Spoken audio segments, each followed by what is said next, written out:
Important update about YouTube playlists. Hey everyone. We've received many messages asking why our YouTube playlists aren't showing up. Do we create YouTube playlists? Yes, we absolutely do. So why can't you see them? Honestly, we're not sure. We've been in contact with YouTube support for several months now, but we still haven't received a clear answer or solution. After much discussion, our team has decided to take matters into our own hands. We believe the issue might be related to the number of playlists we've created on a single channel, possibly too many. Our solution? We're launching 2 additional YouTube channels, giving us a total of 3. This way, we can organize our audiobooks better and avoid the playlist visibility issue in the future. This change only affects our YouTube audience. If you're a patron supporter, you can still access all our audiobooks by visiting the collection menu on Patreon. Thanks so much for your time and continued support. Happy listening. Originally, Wood's bounty was 50 million Baileys, but after causing havoc at the X3 Marine branch, his bounty was raised to 120 million Baileys. And it wasn't just Wood who got a bounty increase. His entire crew was now wanted as well. Yes, you heard that right. Although there were only about a dozen people on Wood's ship, every single one of them now had a bounty on their head. Russ's bounty was set at 30 million Baileys, while the rest of the crew had bounties ranging from over 10 million Baileys to a few million Baileys. Aside from Wood, who topped the list with a bounty of 120 million Baileys, the second highest bounty went to Nico Robin, the Devil Child, at 80 million Baileys. Chapter 144, The Pirate Crew's Current Action Plan. Note: I changed the name from Rut to Ruth, which makes a lot of sense. Wood ultimately failed to kick Robin off the ship. It wasn't just because Robin herself was hard to deal with, but also because she had unknowingly won the favor of everyone on board. After learning about Robin's childhood, Ruth and the others felt deep sympathy for her and frequently cursed the ugly face of the world government.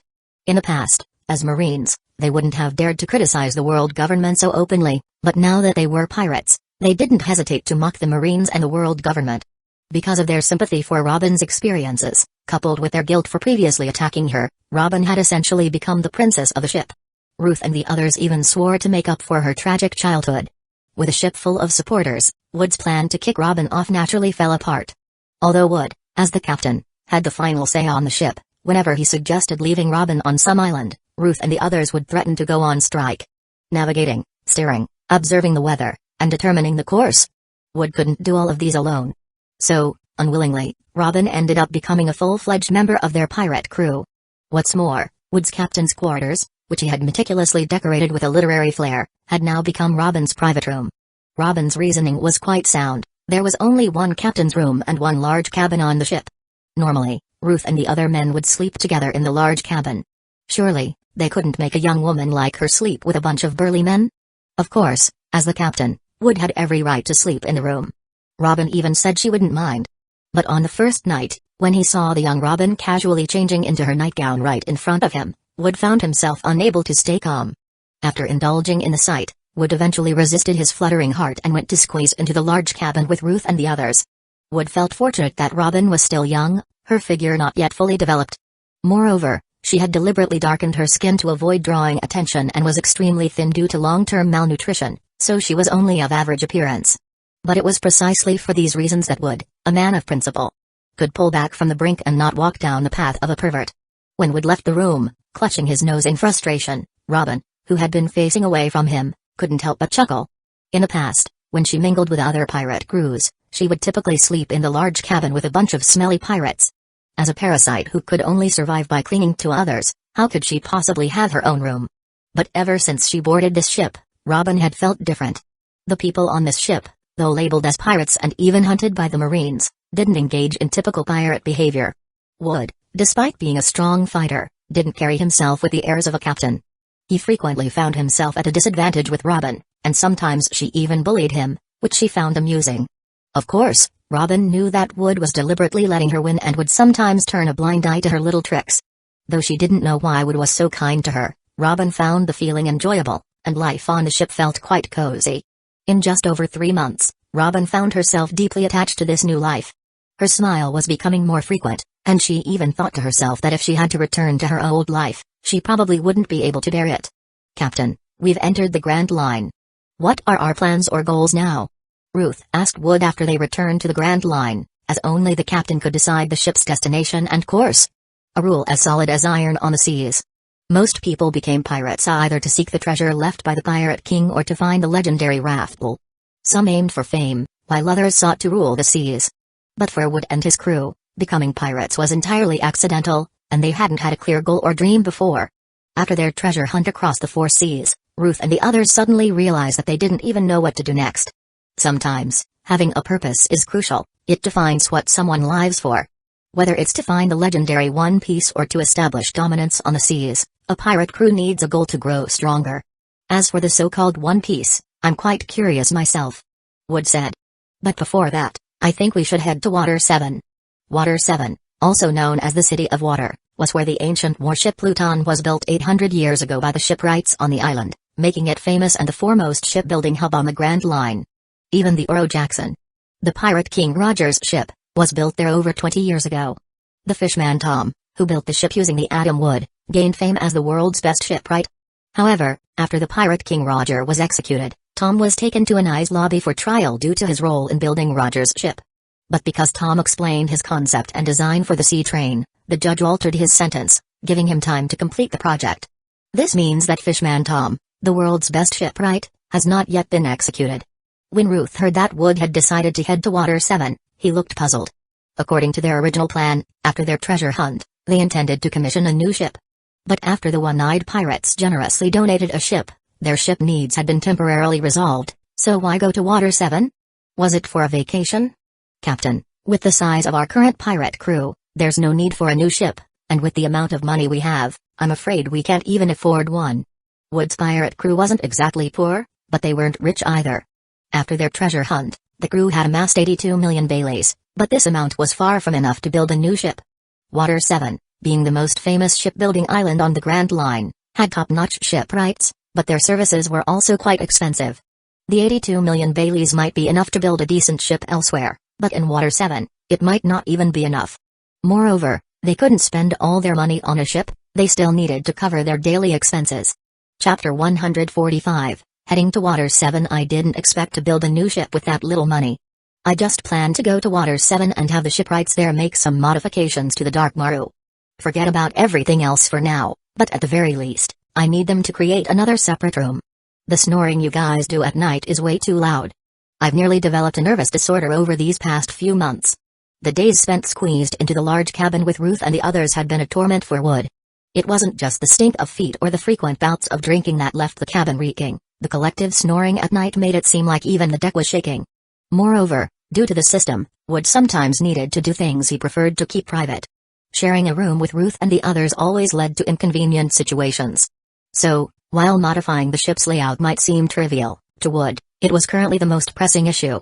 Water 7 is a floating city where transportation relies primarily on creatures called bull. These creatures are incredibly strong and can swim at remarkable speeds, making them the go-to transport for locals. Upon arriving at Water 7, Wood and Robin rented a small bull with a double seat for 1,000 Baileys to use as a means of getting around the island, while Ruth and the others stayed on the Dark Maru to keep watch. Currently, Water 7 boasts many shipwrights and shipbuilding companies, far from the monopoly of Iceberg's Galley Law Company over a decade later. Of course, due to having built ships for pirates, the most famous shipwright and company in Water 7 was that of the fishman Tom. On the Grand Line, fishmen and humans typically hold mutual disdain for each other, but Tom, a horned fishman, had earned the respect of everyone on Water 7. Not only was Tom's shipbuilding skill widely recognized, but he had also made significant contributions to the city itself. Every year, Water 7 experiences the Aqua Laguna, the Great Tsunami, forcing the island's residents to flee to higher ground. But after each tsunami, the water level rises significantly. With trade on the Grand Line hindered and little communication between islands, the various shipbuilding companies on Water 7 often fought over customers, pushing the island's residents towards slow destruction. Tom sought to save the island and spent a long time developing floating tracks and designing the sea train that would be immune to the Aqua Laguna's destruction. To the people of Water 7, Tom was undoubtedly a hero. Because of Tom's contributions, the island's residents weren't as prejudiced against fishmen, and his shipyard even employed other fishmen. When Wood and Robin arrived at Tom's workshop riding the bull, they were greeted by a middle-aged woman with green hair and red lipstick. Though she wasn't particularly attractive, Wood immediately recognized her as Kokoro, who would later work as the ticket inspector on the sea train. She was also, to Sanji's dismay, a mermaid. After Wood explained their intentions, Kokoro wore a troubled expression. Due to his focus on building the sea train and the tracks, Tom was currently busy with his two apprentices, Iceberg and Frankie, testing the train. Initially, Kokoro planned to outright refuse Wood's request, but when Wood mentioned that he had been sent by Fisher Tiger, she found herself in a difficult position. Who was Fisher Tiger? He was a hero among the fishmen. No, after the events at the Holy Land Mary Ejos, Tiger had become a hero to fishmen worldwide. Tom, as a horned fishman, had also been deeply impressed by Tiger's actions. Since Wood claimed to have been introduced by this fishman hero, Kokoro couldn't just send him away. As it turns out, Fisher Tiger's reputation worked wonders. After learning that Wood wasn't asking for a new ship but merely a minor modification that wouldn't take much time, Tom agreed to the commission. However, as Tom was currently busy with his apprentices testing the sea train, any discussion about modifying the Dark Maru and other matters would have to wait until the evening. Kokoro, feeling a bit embarrassed, explained that Tom and his apprentices were workaholics who often lost track of time while working, and suggested that Wood and Robin spend some time exploring Water 7. Wood and Robin, satisfied with this suggestion, nodded in agreement. After all, it was a great honor to have the world's top shipwright, Tom, agree to their request. Riding the rented bull and eating Water 7's specialty water meat. Wood and Robin leisurely explored the city. Due to its unique geographical features, Water 7 was a vibrant and beautiful city, and for Robin, this was her first time enjoying such a carefree outing. As a child, Robin had been kept on her island by her mother, who loved archaeology. It wasn't until she met Saul that she realized how wonderful the outside world was and began to yearn for it. But then, the nightmare of the Buster Call shattered her dreams. While she did eventually see the world, it was nothing like she had imagined. Wood, how do you know someone as important as Fisher Tiger? Sitting on the bull, holding her water meat in one hand and a newly purchased book in the other, Robin looked content. Soon, however, curiosity got the better of her, and she turned to ask the man sitting behind her. Robin loved reading and kept up with the news daily. Her years as a pirate had made her well aware of events across the seas. Though she had been in the West Blue, the incident at Mary Ejos had made headlines across the entire ocean, so Robin knew about it. What puzzled Robin was how Wood, who had been a mere marine captain, could possibly know someone as significant as Fisher Tiger. No, even if Wood had been a big shot in the Marines, it would still be strange for him to know Tiger, given that he was a notorious criminal hated by the world government, and the Marines served that very government. It makes sense, doesn't it? You, the demon child, are also a criminal wanted by the world government, yet here you are riding in front of me. Besides, I said I know Fisher Tiger. I never said he knows me. But look at you, you know the hero of the fishmen too, don't you?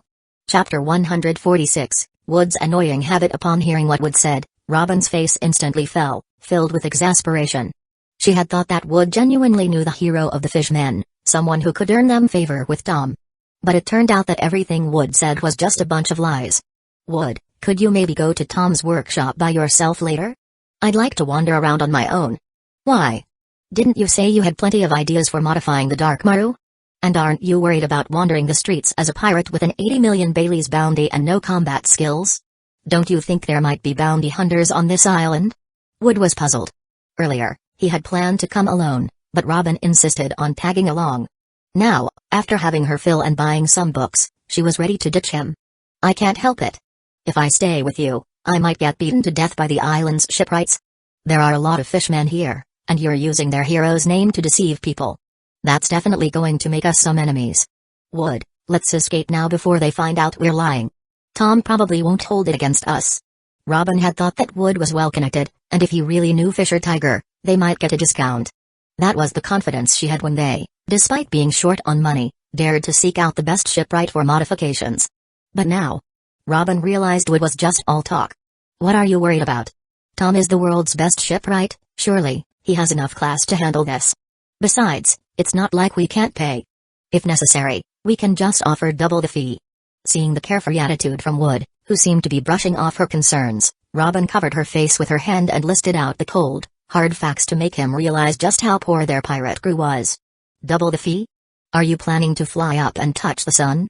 A large sailboat, with materials and labor, would cost around 50 million Baileys. Given the craftsmanship in Water 7, the price could even go as high as 80 million Baileys. Tom, as the world's top shipwright, would likely charge even more. Considering we're just modifying the ship and not overhauling it, the fee might be lower, but it will still cost several tens of millions of Baileys. Do you even know how much money we have left? Robin had learned this information earlier from chatting with a bookstore owner when buying her books. Though young, She was experienced enough to understand the importance of knowing local prices to avoid being taken advantage of. Upon hearing Robin's mature analysis of shipbuilding costs, Wood paused before saying, "Don't we still have 82 million Baileys? Even if we don't get a discount and have to pay extra, we should still be able to cover it, right?" Hearing this, Robin scoffed. 82 million Baileys? That was ages ago. The daily expenses of the crew and ship repairs have eaten into that. And let's not forget a certain someone who insists on throwing a party every time we find treasure. We've either halved our funds at every celebration or spend all the money outright. So, do you really think we still have that much left?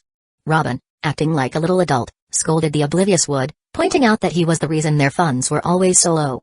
Wood's love for throwing parties had a reason. Despite their small crew, a party every time they found treasure wouldn't cost much on its own. But the problem was that Wood always invited the locals to join in, which added up over time. At first, Robin wanted to criticize Wood for his wastefulness, but Ruth stopped her. After Ruth pointed it out, Robin soon realized that Wood only held parties on islands where people lived in harsh conditions. It was his way of helping those in need without hurting their pride, by throwing what seemed like a lavish, carefree celebration. Robin admired Wood's behavior, feeling touched by his kindness. She had never thought there could be a Marine. Or former Marine. Like him. However, if he continued to spend recklessly, their pirate crew would soon fall into debt. That's why the crew, by a majority vote, had transferred control of the Nirvana Pirates' finances entirely to Robin. "Our pirate crew currently has less than 50 million Baileys left, Captain. And we can't use all of that to modify the ship. We need to save some for supplies and other expenses. So, the most I can allocate for the ship's modifications is 30 million Baileys. 30 million Baileys should be more than enough for most shipwrights, but Robin hadn't expected Wood to head straight for the world's top shipwright. If they were dealing with any other shipwright on the island, 30 million Baileys would have been more than sufficient. But for Tom, the world's best, it wasn't nearly enough. Shipwrights make that much money. If I'd known, I would have chosen it over becoming a Marine. But if that's the case, why don't we just go to another shipwright on the island and not bother Tom?" Wood initially sought out Tom because of his reputation. After all, Tom had built the Pirate King's ship. The craftsmanship aside, just having Tom's name associated with the Darkmar would increase its prestige. And maybe, when they finally retired, they could sell the ship for a fortune. But we've already made an appointment with Tom's workshop. The other shipwrights on the island respect Tom too much to take over our job. If it were just about money, it would be fine, but we deceived him by pretending to know Fisher Tiger. He's probably going to be really angry. Robin had heard that the shipwrights in Waters 7 were not to be trifled with, especially since they often had to deal with pirates who tried to cheat them. Chapter 147, A Token from Fishman Island. Most of those who came to Waters 7 for shipbuilding are pirates from the vast seas. And pirates are usually arrogant and domineering, often relying on their numbers and ferocity. It's not uncommon for them to try to skip out on paying their bills. But why has Waters 7 stood strong for so long? The answer lies in the fact that the shipwrights on the island are not only united but also very tough to deal with. The powerful and ambitious pirate crews don't bother trying to skip out on their payments. But for those who do attempt it, they're usually not very significant figures in the grand scheme of things. As evening approached, Wood and Robin braced themselves and went to Tom's workshop, where they finally met the legendary Tom himself. Tom was a fishman of the bullhead species, with a rotund body that resembled a large barrel. His skin was a blue-green hue, and his arms were adorned with red tattoos. He had a pair of small horns on his head, and his hair and beard were both white, giving him the appearance of a chubby, oversized raccoon. Next to Tom were two young boys, one with blue hair and wearing goggles along with swim trunks. The other had purple hair and wore a white bandana. When Wood and Robin arrived, the two were in the midst of a squabble. "Kokoro said you know Tiger and that he sent you as friends?" Tom asked, his gaze scrutinizing Wood and Robin as he held a beer mug in his hand. "But I've seen your wanted posters. You're the former Navy officer Wood, with a bounty of 120 million Baileys, and you're the Devil's Child Nico Robin, with an 80 million Baileys bounty. How could people like you be connected to us fishmen?" It wasn't surprising that Tom knew their identities. After all, the shipwrights on the island routinely conduct background checks on pirate clients before taking on any jobs. With so many pirates trying to cheat them, it's necessary to know who they're dealing with. Since the incident with the Pirate King Roger, Tom had stopped building ships for pirates, especially since he was still under scrutiny by the government. While the achievement of building the sea train could offset the crime of building Roger's ship, Tom didn't want to make any mistakes that could give the authorities, like those on Anai's lobby, an excuse to arrest him. "Actually, Robin began, but Wood quickly cut her off. "Actually, we really do know Fisher Tiger. Or, to be more precise, we were introduced by someone who calls himself the Fishman Sword Saint Yasuo. Wood said calmly. Robin was stunned by Wood's words. This wasn't what they had planned. Weren't they supposed to back out of the commission by claiming they didn't have enough money? What was Wood thinking, coming up with a new story now? Did Wood really believe that changing their story from knowing Fisher Tiger to knowing another big fishman figure would make Tom believe them? Since I famously built the Oro Jackson for Roger, I haven't made a ship for any other pirate. But you're not asking for a new ship, just modifications, so it's not really breaking any rules. And if you're being referred by a fellow fishman, that's even less of an issue. But how do you plan to prove that you know my compatriots Tiger or Yasuo? Tom asked, still wary. Although Tom was focused on the Sea Train project, his workshop still needed to take on other work to make ends meet. Under normal circumstances, he wouldn't mind taking on additional jobs during his downtime. But Wood's background made things complicated. He was a former Navy officer, and given that Tom was still technically under a suspended sentence, he was suspicious. Recently, someone from the world government, a man named Spandam, had learned that Tom possessed the blueprints for the ancient weapon Pluton and had pressured him to hand them over. Given the circumstances, Tom suspected that Wood, with his sensitive background, might have been sent by Spandam to entrap him into revealing the blueprints. However, instead of getting angry at Tom's suspicion, Wood calmly pulled out a piece of paper and a golden fish scale from his coat. This paper is Fisher Tiger's Vivre card, and as for this scale, I believe Master Tom and Grandma Coco should be able to recognize who it belongs to. Wood said confidently. When Wood and Tiger parted ways, Tiger had recognized Wood as a friend and benefactor to the fishmen. Naturally, he wouldn't leave him without a token of some sort. The Vivre card and the golden fish scale Wood now held were gifts from Tiger when they were on a deserted island. The Vivre card indeed belonged to Tiger, though Wood didn't know much about the golden scale other than what Tiger had told him. According to Tiger, if Wood ever made it to Fishman Island, presenting the golden scale would earn him the respect and hospitality of the island's residents. Upon seeing the Vivre card and the golden scale in Wood's hands, both Tom and Grandma Coco's previously suspicious and wary expressions softened considerably. Vivre cards are known for allowing someone to track another's location and sense their well-being, making them something that's only given to those who are important. While Tom and Coco couldn't verify if the Vivre card truly belonged to Tiger, they couldn't mistake the significance of the golden scale.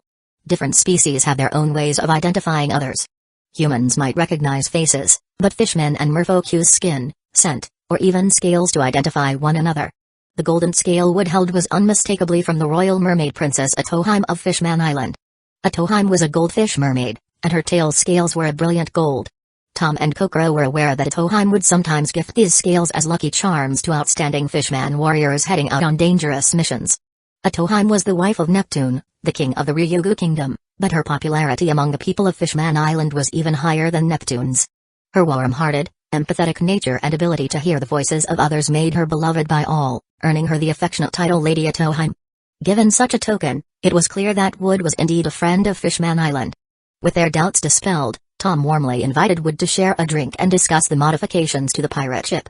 Chapter 148, Hiring a Competent Female Secretary. Robin stood there, stunned as she watched Wood being warmly received by Tom.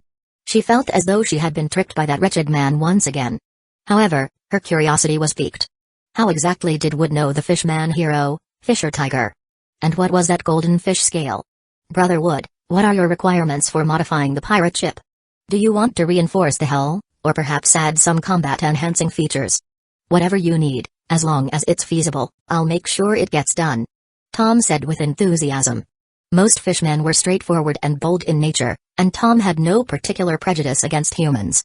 After confirming that there was no issue with Wood's identity, a few mugs of ale later, he was already calling Wood brother and talking shop. Tom was a famous figure on Water 7, and even across the Grand Line, he was renowned as a master shipwright.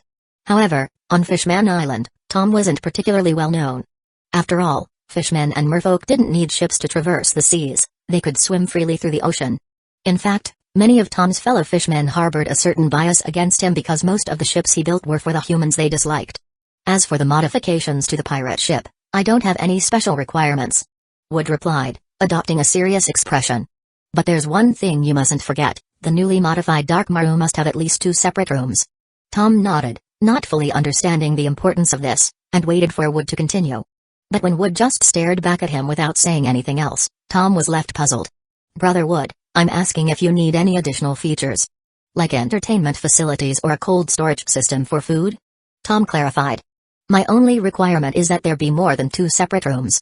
Wood began, only to be interrupted by a swift smack to the head, courtesy of Robin, who had clearly reached the end of her patience. Robin, who had initially been waiting for Wood to start negotiating the price after seeing that he indeed had connections with the fishmen, was now furious. All this time, he had been harping on about his need for a private room, ignoring everything else. Apologies, Master Tom. Our captain tends to get a bit unfocused at times.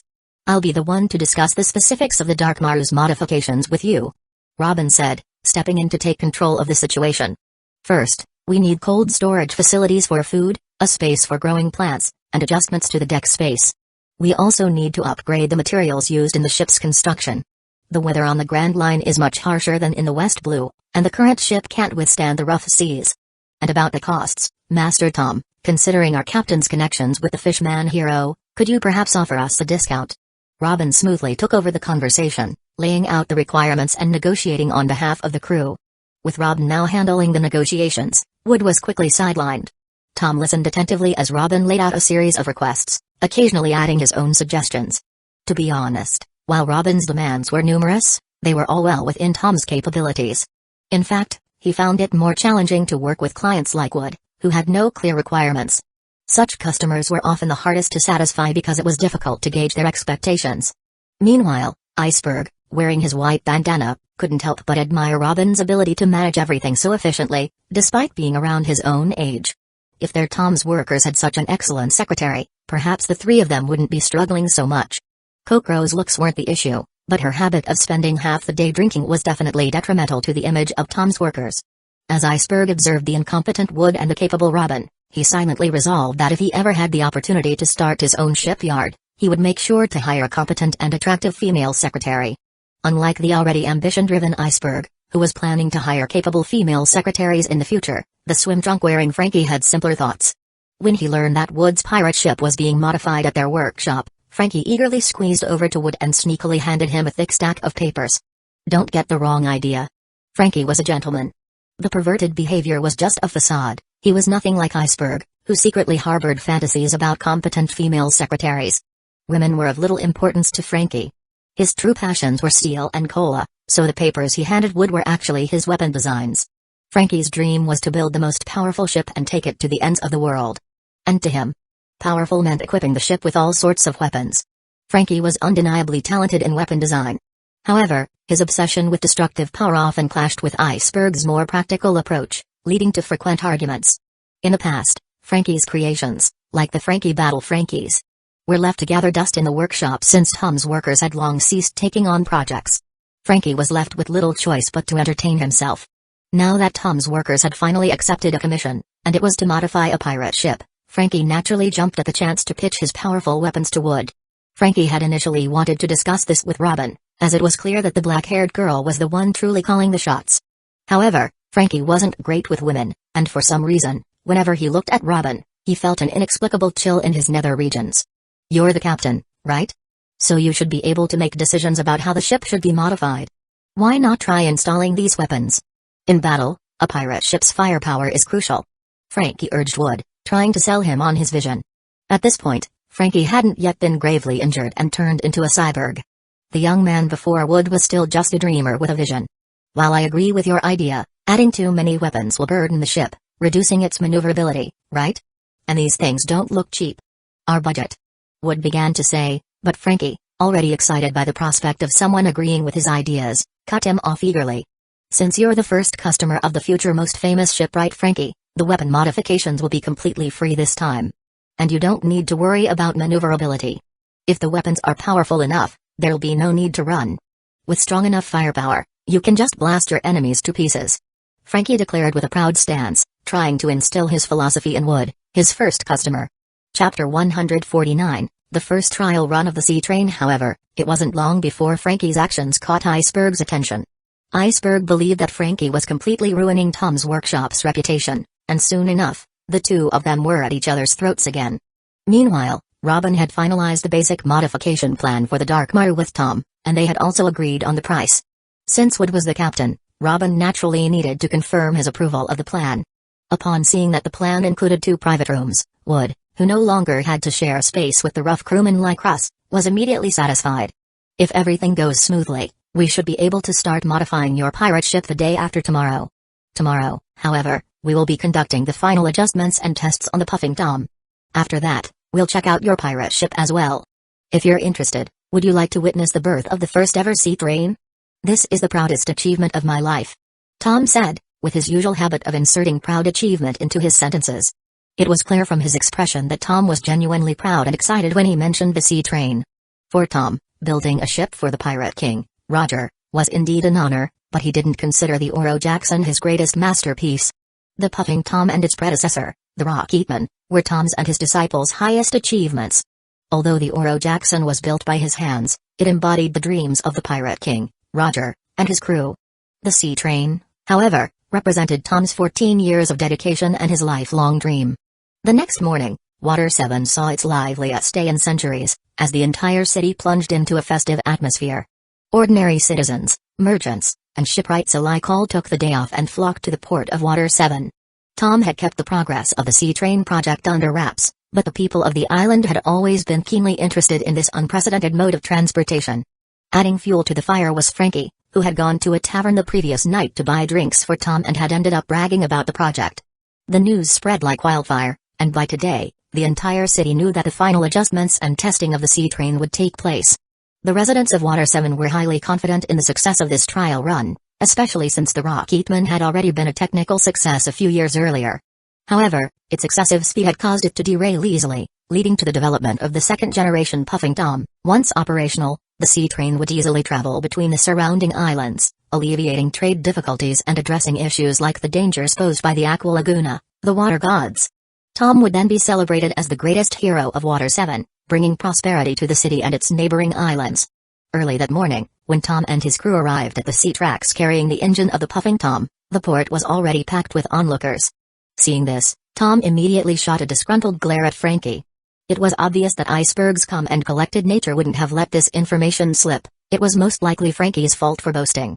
Despite his stout build, Tom possessed immense strength and could lift a ship with one hand. Carrying the engine of the Puffing Tom ahead of his crew was no problem for him. The crowd, upon seeing Tom's workshop crew approaching, instinctively parted to let them pass. However, this situation spelled trouble for Wood and Robin. Water 7 wasn't far from Inai's lobby, one of the world government's 3 major strongholds. Given the attention the sea train project had attracted, it was impossible that Inai's lobby hadn't sent someone to monitor the proceedings. Wood might have been fine, after all, a bounty over 100 million Baileys was not unheard of in the first half of the Grand Line, but it was Robin who was the real concern. As the Devil Child, she was a criminal relentlessly pursued by the world government, and Spandam of Cypher Pol 9 agent, one of the key figures in the destruction of O'Hara, was stationed at Inai's lobby. Blend into the crowd and don't draw attention to yourself by staying too close to us. But don't wander off too far on your own either, there are world government agents on this island.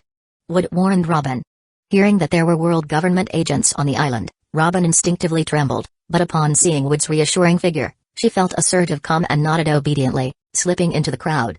My apologies, Brother Wood. I didn't anticipate that my foolish apprentice would go around boasting. If you're concerned about causing unnecessary trouble, you're welcome to return to our workshop or wait on your ship. Tom offered apologetically. If Tom had known that the event would be so grand, he certainly wouldn't have invited Wood and Robin to join the sea train's trial run. It's no problem. Inai's lobby is Inai's lobby, and Marine Headquarters is Marine Headquarters. I'm a pirate with a bounty issued by Marine Headquarters, not a criminal wanted by the world government. Even if someone from Inai's lobby recognizes me, they're unlikely to interfere. Besides, there are plenty of pirates on this island, aren't there? Wood replied confidently. Although the Marine Headquarters, Impel Down, Inai's lobby, and the world government all worked for the same cause, they each had distinct responsibilities. A pirate with a bounty from Marine Headquarters might not necessarily be pursued by the officials of Impel Down or Inai's lobby. However, criminals wanted by the world government were an exception. Any of the 3 agencies would be obligated to arrest such individuals on sight. Those deemed worthy of a world government bounty were true global criminals, and their numbers were few. Dragon, the leader of the Revolutionary Army, was one such individual. Fisher Tiger, who caused chaos in the Holy Land of Mary Ejos, was another, as was the fishman swordsman Yasuo, who killed a celestial dragon. And, of course, Nico Robin, the Devil Child, was on that list as well. Wood's assumption turned out to be correct. Though his 120 million Bailey bounty seemed impressive in the first half of the Grand Line, Inai's lobby didn't consider him worth their attention. However, among the crowd was Spandam, who had recently been transferred to Inai's lobby. When he saw Wood walking alongside Tom and his crew, some ideas began to form in his mind. Spandam, a newly appointed member of Inai's lobby's management, was the son of Spandine, the man who had used a golden Dendenmushi to initiate the Buster Call on Robin's homeland of Ohara. It was because of this that Spandine was highly regarded by the world government and was poised for another promotion. Spandam, leveraging his father's influence, had landed the position of chief at Inai's lobby.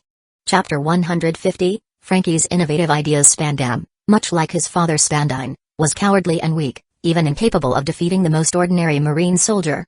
However, as it turns out, to rise in ranks, one doesn't necessarily need to be strong. Being sycophantic can work just as well.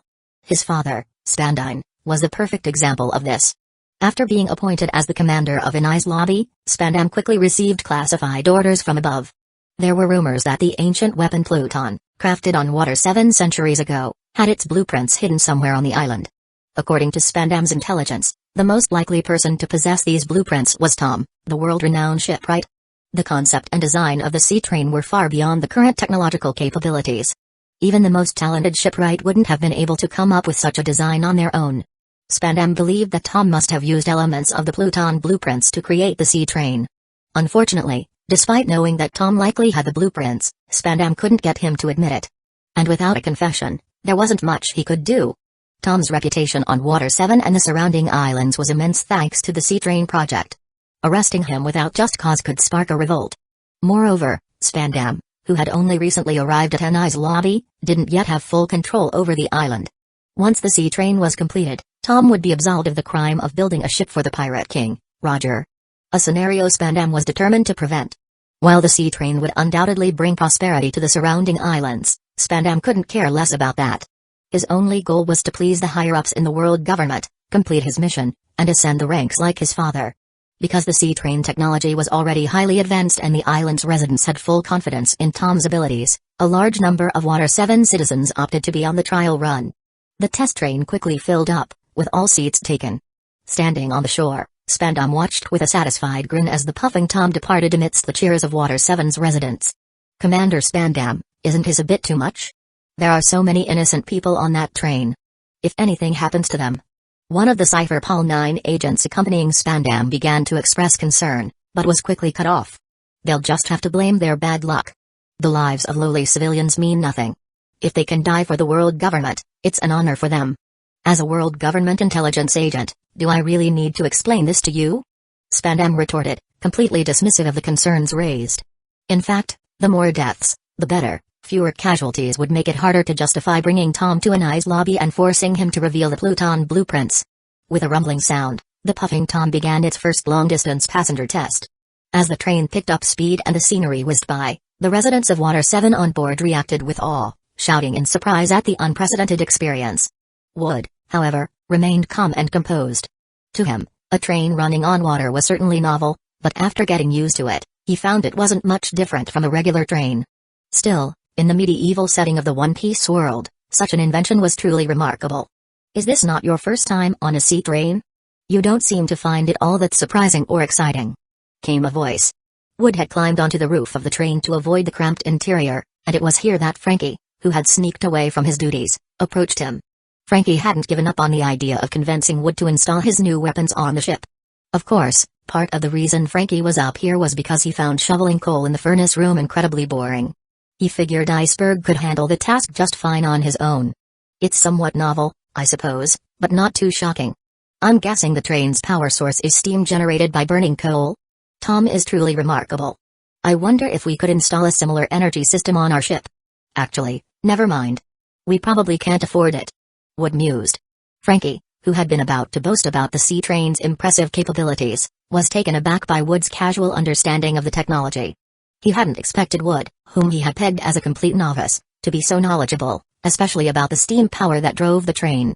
For most people, seeing a self-propelled train for the first time would elicit shock and wonder. After all, most ships still relied on wind and ocean currents for navigation, and self-powered ships were unheard of in this world. Frankie had assumed from the previous night's conversation that Wood knew nothing about ship modifications, yet here he was, talking like an expert. Now that the conversation had turned to his area of expertise, and seeing that Wood was clearly knowledgeable, Frankie became even more enthusiastic. Wood, since you know about steam, you should also understand that while steam is a powerful energy source, using coal to generate it carries significant safety risks. Especially since I like to install a lot of weapons on ships, using coal would only make things more dangerous. But then, one day, I made an amazing discovery. Steam isn't the only gas that can provide powerful energy. For example, when cola is shaken vigorously, it can also produce a strong burst of power. If I could design a system to harness that energy, it might even be more powerful than steam. Frankie explained with the excitement of a child showing off a new toy. Wood was momentarily stunned by Frankie's idea. He couldn't help but acknowledge the Straw Hat Crew's incredible talents, and Frankie was undoubtedly a genius in mechanical engineering. It also became clear to Wood why Frankie would later use cola as a power source. Frankie, you little brat, where the hell did you go? Didn't I tell you to check the tracks before the train set off? You lazy punk, you're slacking off again, aren't you? Tom's booming voice suddenly interrupted. Despite his rugged appearance, Tom was usually easygoing. But when he started cursing, it was clear something had seriously angered him. Chapter 151, A Sudden Incident During the Test Ride. Tom's workshop took this test ride very seriously. So, before the sea train set off, Tom had even asked Frankie and Iceberg to check the condition of the tracks yesterday. However, as Tom, who was controlling the train, listened to Yokozuna deliver a message, his expression uncharacteristically displayed panic. Yokozuna, a frog and the workshop's pet, had just returned with urgent news. Given the number of passengers on the train, Tom had wisely asked Kokoro, who could transform into a mermaid, to scout the route ahead of the sea train. After all, only a mermaid, known for their unmatched swimming speed, could keep up with the sea train. Something even fishmen couldn't manage. But just now, Kokoro had sent Yokozuna back with alarming news. A large number of giant sea kings had gathered on the tracks ahead of the puffing Tom. Impossible. When we checked the tracks yesterday, there was no sign of anything like that. Frankie exclaimed.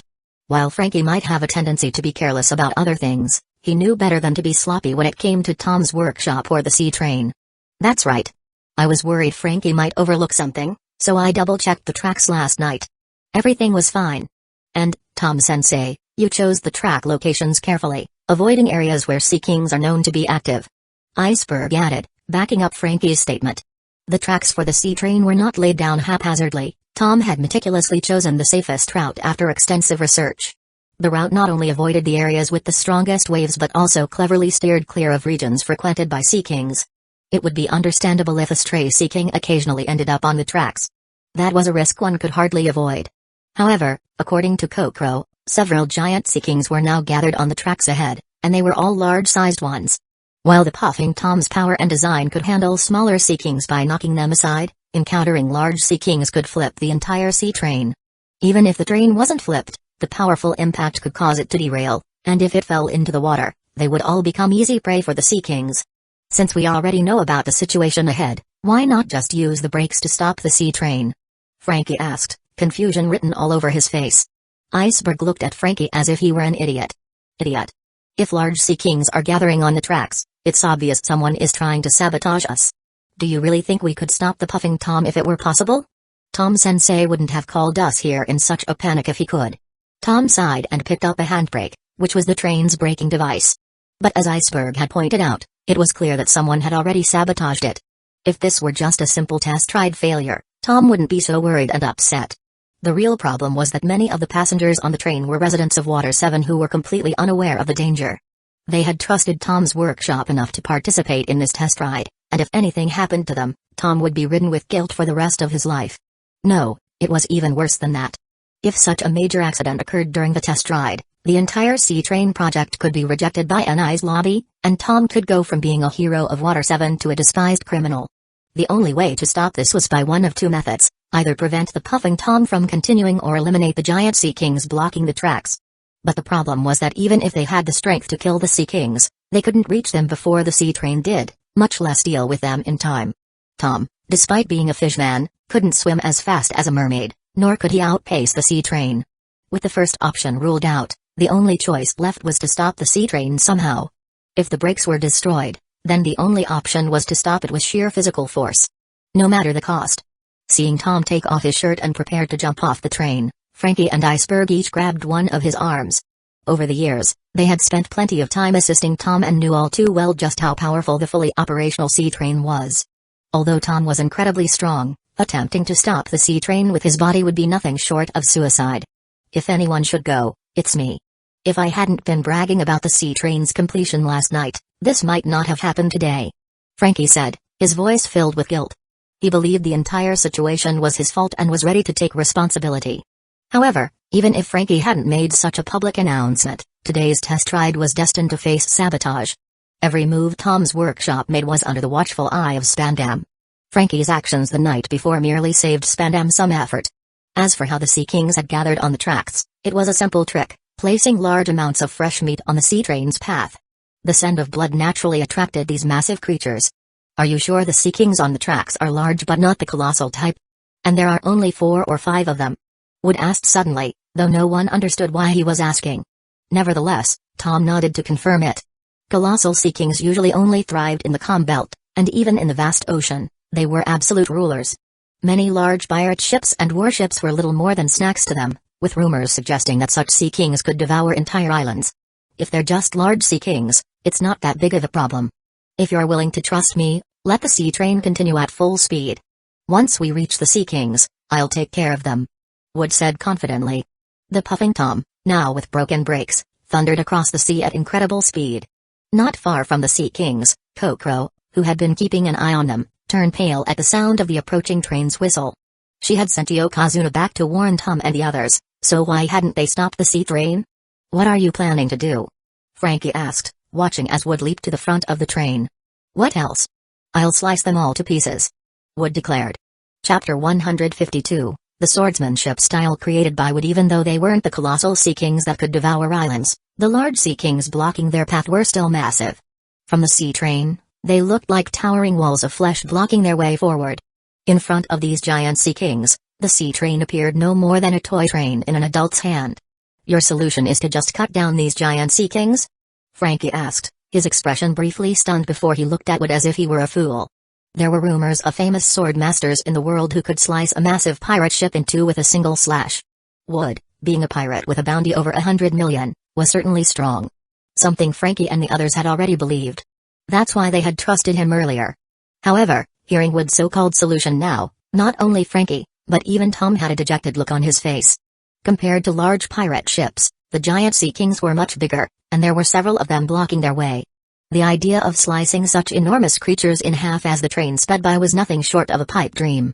Even legendary swordmasters would struggle to achieve that. Swordmasters were ranked, and for ordinary swordmasters, splitting a giant Sea King in half wasn't an easy task.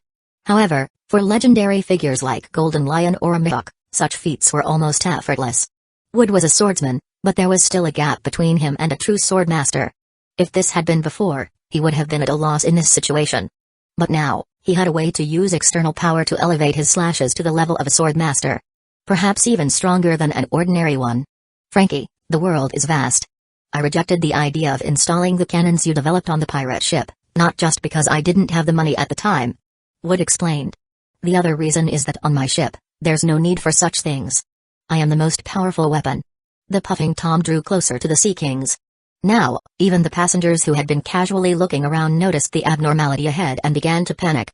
The Sea Kings, which had been floating on the surface, also noticed the approaching sea train and opened their massive jaws wide. Senro Bansai, Hyaki Yaku, Hyaki Yokenryu, Two-Faced Buddha. Standing at the front of the train, Wood activated Moonwalk and leaped into the air.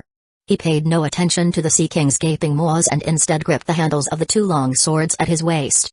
A terrifying aura and killing intent gathered behind Wood, causing the very air around him to distort. A giant, menacing figure of an Azura, with one face smiling and the other frowning, slowly emerged behind him. The two-faced Azura's powerful arms mirrored Wood's movements.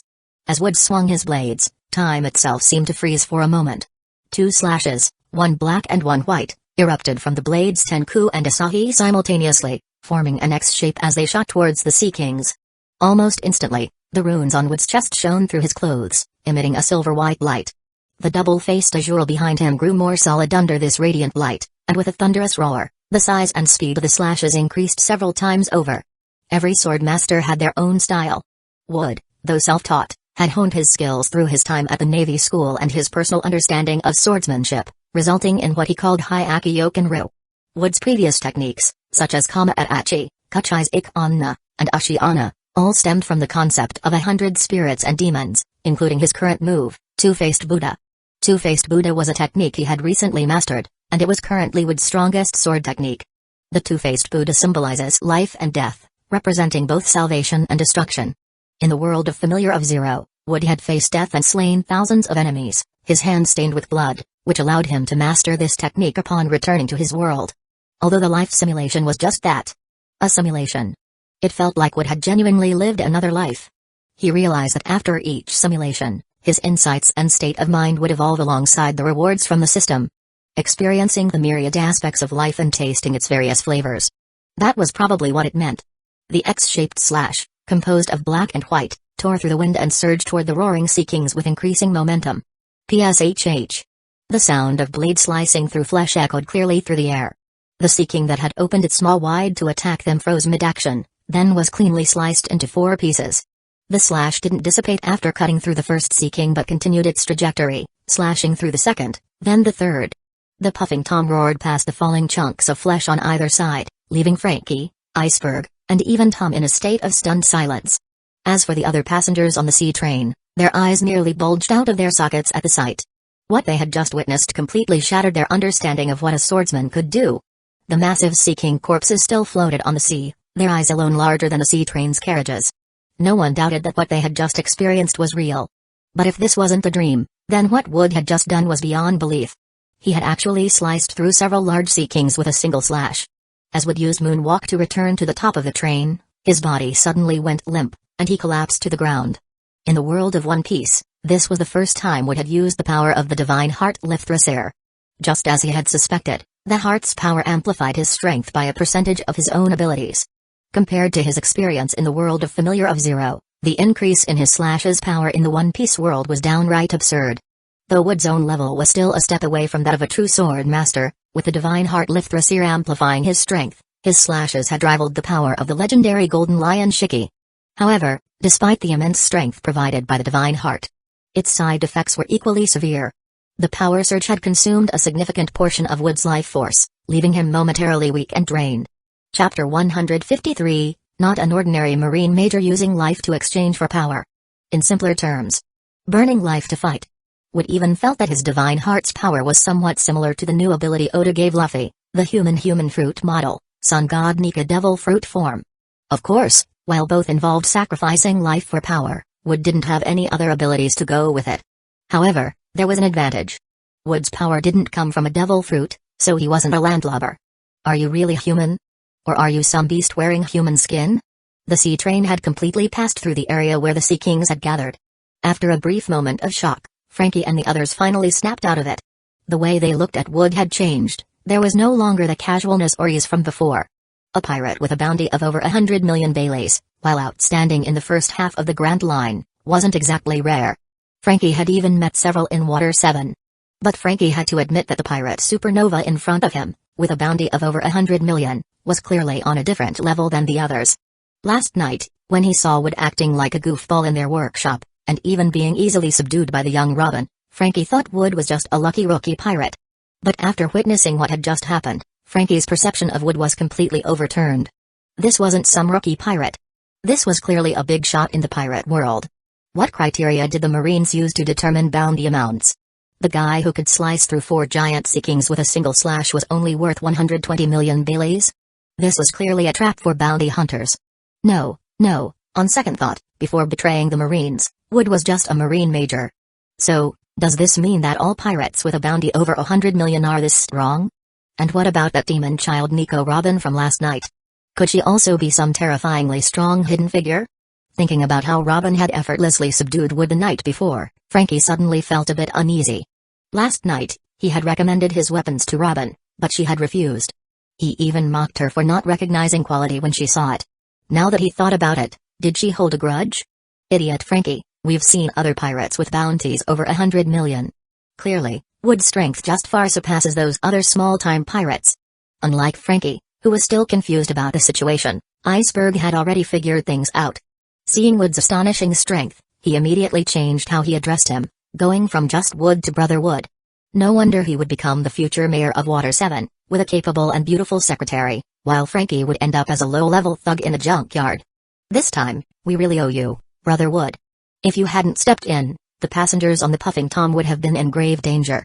I, Tom, haven't admired many people in my life, but this time, I truly admire you. With your strength, I believe you'll soon make a name for yourself on the seas, maybe even becoming someone like Roger. Tom's words of gratitude were naturally a bit exaggerated, but he was genuinely surprised and impressed by Wood's display of power. Unlike Frankie and Iceberg, who hadn't seen much of the world, Tom had lived long enough to have encountered many pirates and marines. But among all the people Tom had met, in terms of sheer power, Wood might not rank at the top. However, judging solely by the slash Wood had just unleashed, it was definitely strong enough to rank among the top 10 sword masters in the world. Of course, this ranking referred to the level of that particular slash, not Wood's overall strength. Tom was also puzzled, though. With the strength Wood had just displayed, he would have been outstanding even in Marine headquarters. Although releasing prisoners from Impel Down was a grave crime, unless he had offended the world government, there was no reason for Marine headquarters to give up on a genius like Wood just for that. After overcoming the Sea King obstacle, the sea train Puffing Tom finally managed to dock at a small island near Water 7.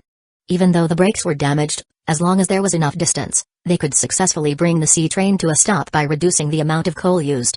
All in all, despite the danger, the sea train's test ride was ultimately a success, with no casualties. The passengers on the train were unaware of the brake failure, and as for the Sea Kings, they chalked it up to an unexpected event unrelated to the train's safety. When the passengers returned to Water 7, they excitedly shared their experience with others, especially highlighting the train's speed and the encounter with the Sea Kings. Most of the residents of Water 7 were thrilled and excited to hear about the benefits of the sea train. However, not everyone was happy. One person in particular, a certain newly appointed officer at NI's lobby, was quite displeased. Spandam, who had been anxiously awaiting good news, was furious when he heard that the sea train had docked safely and that all the passengers were unharmed. The success of the sea train meant that Tom would receive great credit, and the crime of building a ship for Pirate King Roger would naturally be offset. Spandam had been using this crime to threaten Tom into handing over the blueprints for the Pluton, but now everything was ruined. According to reports from the passengers, a swordsman on the train actually killed all the Sea Kings, blocking the way with a single slash, carving a path for the train. Upon hearing his subordinate's report, Spandam's first reaction was to think he was being tricked. But when he saw the Cypher Pol 9 agent's serious expression, Spandam still showed a face full of disbelief. A pirate with a bounty of 120 million Baileys? Just a former Marine major? And you're telling me he sliced through multiple giant Sea Kings with one slash? Do you think he's the world's greatest swordsman or Marine admiral? Looking at the bounty poster Cypher Pol 9 agent handed him, and seeing Wood's young face in the photo, Spandam was utterly unconvinced. According to intelligence gathered by the world government, this Wood is not an ordinary Marine major. Our Cypher Pol agent organization has information that this former Marine major once fought against and directly repelled the current Marine Rear Admiral Jian, also known as Mo Mauzagi, in a one-on-one battle. The Marine headquarters chose to suppress this information to avoid damaging their reputation. Chapter 154, Requesting Aid from Marine Headquarters. The news of Wood defeating Jian during his defection was known by few. Apart from the higher-ups in the Navy, only the subordinates who had followed Jian at the time were aware. Although Sengoku had ordered the information to be sealed immediately, the Cypher Pol agent organization, as the intelligence agency of the world government, naturally had access to such information. Wood, who was merely a former Marine major, managed to defeat Jian, a highly regarded and powerful rear admiral among the younger generation. The Cypher Pol agent organization speculated that Wood was a man filled with ambition, having hidden his true power for so long. Given his combat prowess, it was clear that one could not judge his danger level based solely on the bounty or his former rank. Since he's such a dangerous individual, why don't we take this opportunity to capture him? Spandam's idea was straightforward. Since the plan to sabotage the sea train had failed, they needed another approach. Judging by Wood's relationship with Tom, they seemed to be close friends. Therefore, capturing Wood and bringing him to NI's lobby could serve as a means to coerce Tom into handing over the desired plans. Hearing Spandam's suggestion, the two Cypher Pol 9 agents sent to assist him by Spandine looked at him with expressions of disbelief. They figured that their superior either hadn't understood what they had just explained or that his mind wasn't working properly. Cypher Pol 9 agent, among all the Cypher Pol agent organizations of the world government, was considered elite. Those who joined Cypher Pol 9 agent were all superhumans who had mastered the 6 powers, making them some of the most formidable agents within the world government's intelligence network. However, Even they couldn't confidently claim they could defeat a Marine Rear Admiral in direct combat. Moreover, Jian wasn't just any Rear Admiral, she was a prodigy being groomed by the Navy as a candidate for Admiral. Facing someone like Jian was already daunting. Facing Wood, who had defeated her, was a completely different level of challenge. How were they supposed to capture Wood? With what strength? They might as well be offering their lives. Useless. You're all useless. A mere former Marine Major, a rookie pirate with a measly bounty of over 100 million, and you're already scared stiff. With skills like these, you dare call yourselves superhumans, the elite of the Cypher-Pol agent organization. Spandam spat his words at the two Cypher-Pol 9 agents, who, though visibly displeased, had no choice but to tolerate his tirade. Despite being weak himself, Spandam was still their superior. In the world government, defying a superior's orders had serious consequences. After a lengthy rant, Spandam, unwilling to let go of Tom and the trouble-making Wood, quickly took out a Den Mushi and made a call. That's right. Though Spandam's personal combat skills were lacking, his connections were solid. He hadn't completed the task assigned to him by his superiors, and asking for help from the world government would make him look incompetent. So, instead, he decided to reach out to his recently promoted father for assistance. Buru buru buru buru. In the office of Marine Headquarters, a small Den Mushi suddenly rang. Seeing the device buzz, Sengoku's expression subtly darkened. If he could help it, Sengoku would rather never see that Den Mushi ring for the rest of his life. This particular Den Mushi was a direct line to the world government, and every time it rang, it usually meant trouble. Either it was some complicated, unpleasant task for the Navy, or it was the five elders summoning him for a scolding. Yet, as much as he disliked it, Sengoku, as the fleet admiral and, by extension, the government's errand boy, had no choice but to reluctantly pick up the Den Mushi. A few minutes later, after a brief but tense conversation, Sengoku placed the receiver down with a heavy sigh. His expression was one of deep concern, and he immediately ordered a nearby Marine to summon Garp, Vice Admiral Tsuru, and Rear Admiral Jian for an urgent meeting. Tsuru, being stationed at headquarters most of the time, and Garp, who was always finding ways to avoid work, were both conveniently nearby. Jian, who had been preparing to set out on a mission, was called back just in time. It was clear that the phone call from the world government had been about Wood. Despite Spandam's incompetence, he had considerable influence, and his father, Spandine, seemed eager to support him. Shortly after Spandam's call for help, Spandine used his connections to quickly reach out to Marine Headquarters. The task handed down to Sengoku was simple yet frustrating: dispatch elite Marines to Anai's lobby to assist Spandam in completing a classified mission. However, the details of this so-called classified mission were withheld from the Marines, leaving them in the dark about what exactly they were supposed to do to help. Sengoku was already irritated. The Navy's duty was to capture pirates and maintain order on the seas, not to clean up the messes of Anai's lobby or the world government's secretive operations. Furthermore, how could they be expected to provide effective assistance when they were given no information on the mission's nature? As the others gathered, Sengoku voiced his frustrations. Let's hear your thoughts on this. Sengoku began, his tone weary. I'm starting to regret sending Wood on that undercover mission. When he was stationed here at headquarters, he was quiet and kept to himself. Who could have guessed that becoming a pirate would unleash such chaos? First, he goes off script and releases prisoners from Impel Down. Then he attacks a Marine base in the West Blue. And now, he somehow managed to stir up trouble with Anai's lobby's new chief. The world government just called me, demanding answers. Sengoku was at his wit's end. When he had chosen Wood to go undercover, it was because of the young man's intelligence and ability to blend in. Wood had seemed like the perfect candidate. Calm, calculated, and patient. But ever since he became a pirate, it was as if all those qualities had been thrown out the window. Instead of a low-profile infiltration, Wood's actions had drawn international attention. His reckless behavior made it almost impossible for anyone to doubt his defection, but it also meant that Sengoku, as fleet admiral, was constantly putting out fires. It was clear from the tone of the world government's call that they were fed up with Wood's antics. Not only did they want him stopped, but they also wanted him dead. Eliminated to prevent any further disruptions to their plans. Chapter 155, Does Marine Headquarters also want the Pluton? Ha ha ha ha, it seems that Wood, that little brat, was born to be a pirate rather than a Marine. Or maybe he's just smart, knowing that Marine Headquarters is a big cesspool. To survive as a Marine, you have to keep a low profile, or you'll end up being backstabbed sooner or later. But being a pirate is different. Out on the vast sea, if you don't make a name for yourself, when will you ever rise to the top? Pirates don't care about sucking up to superiors.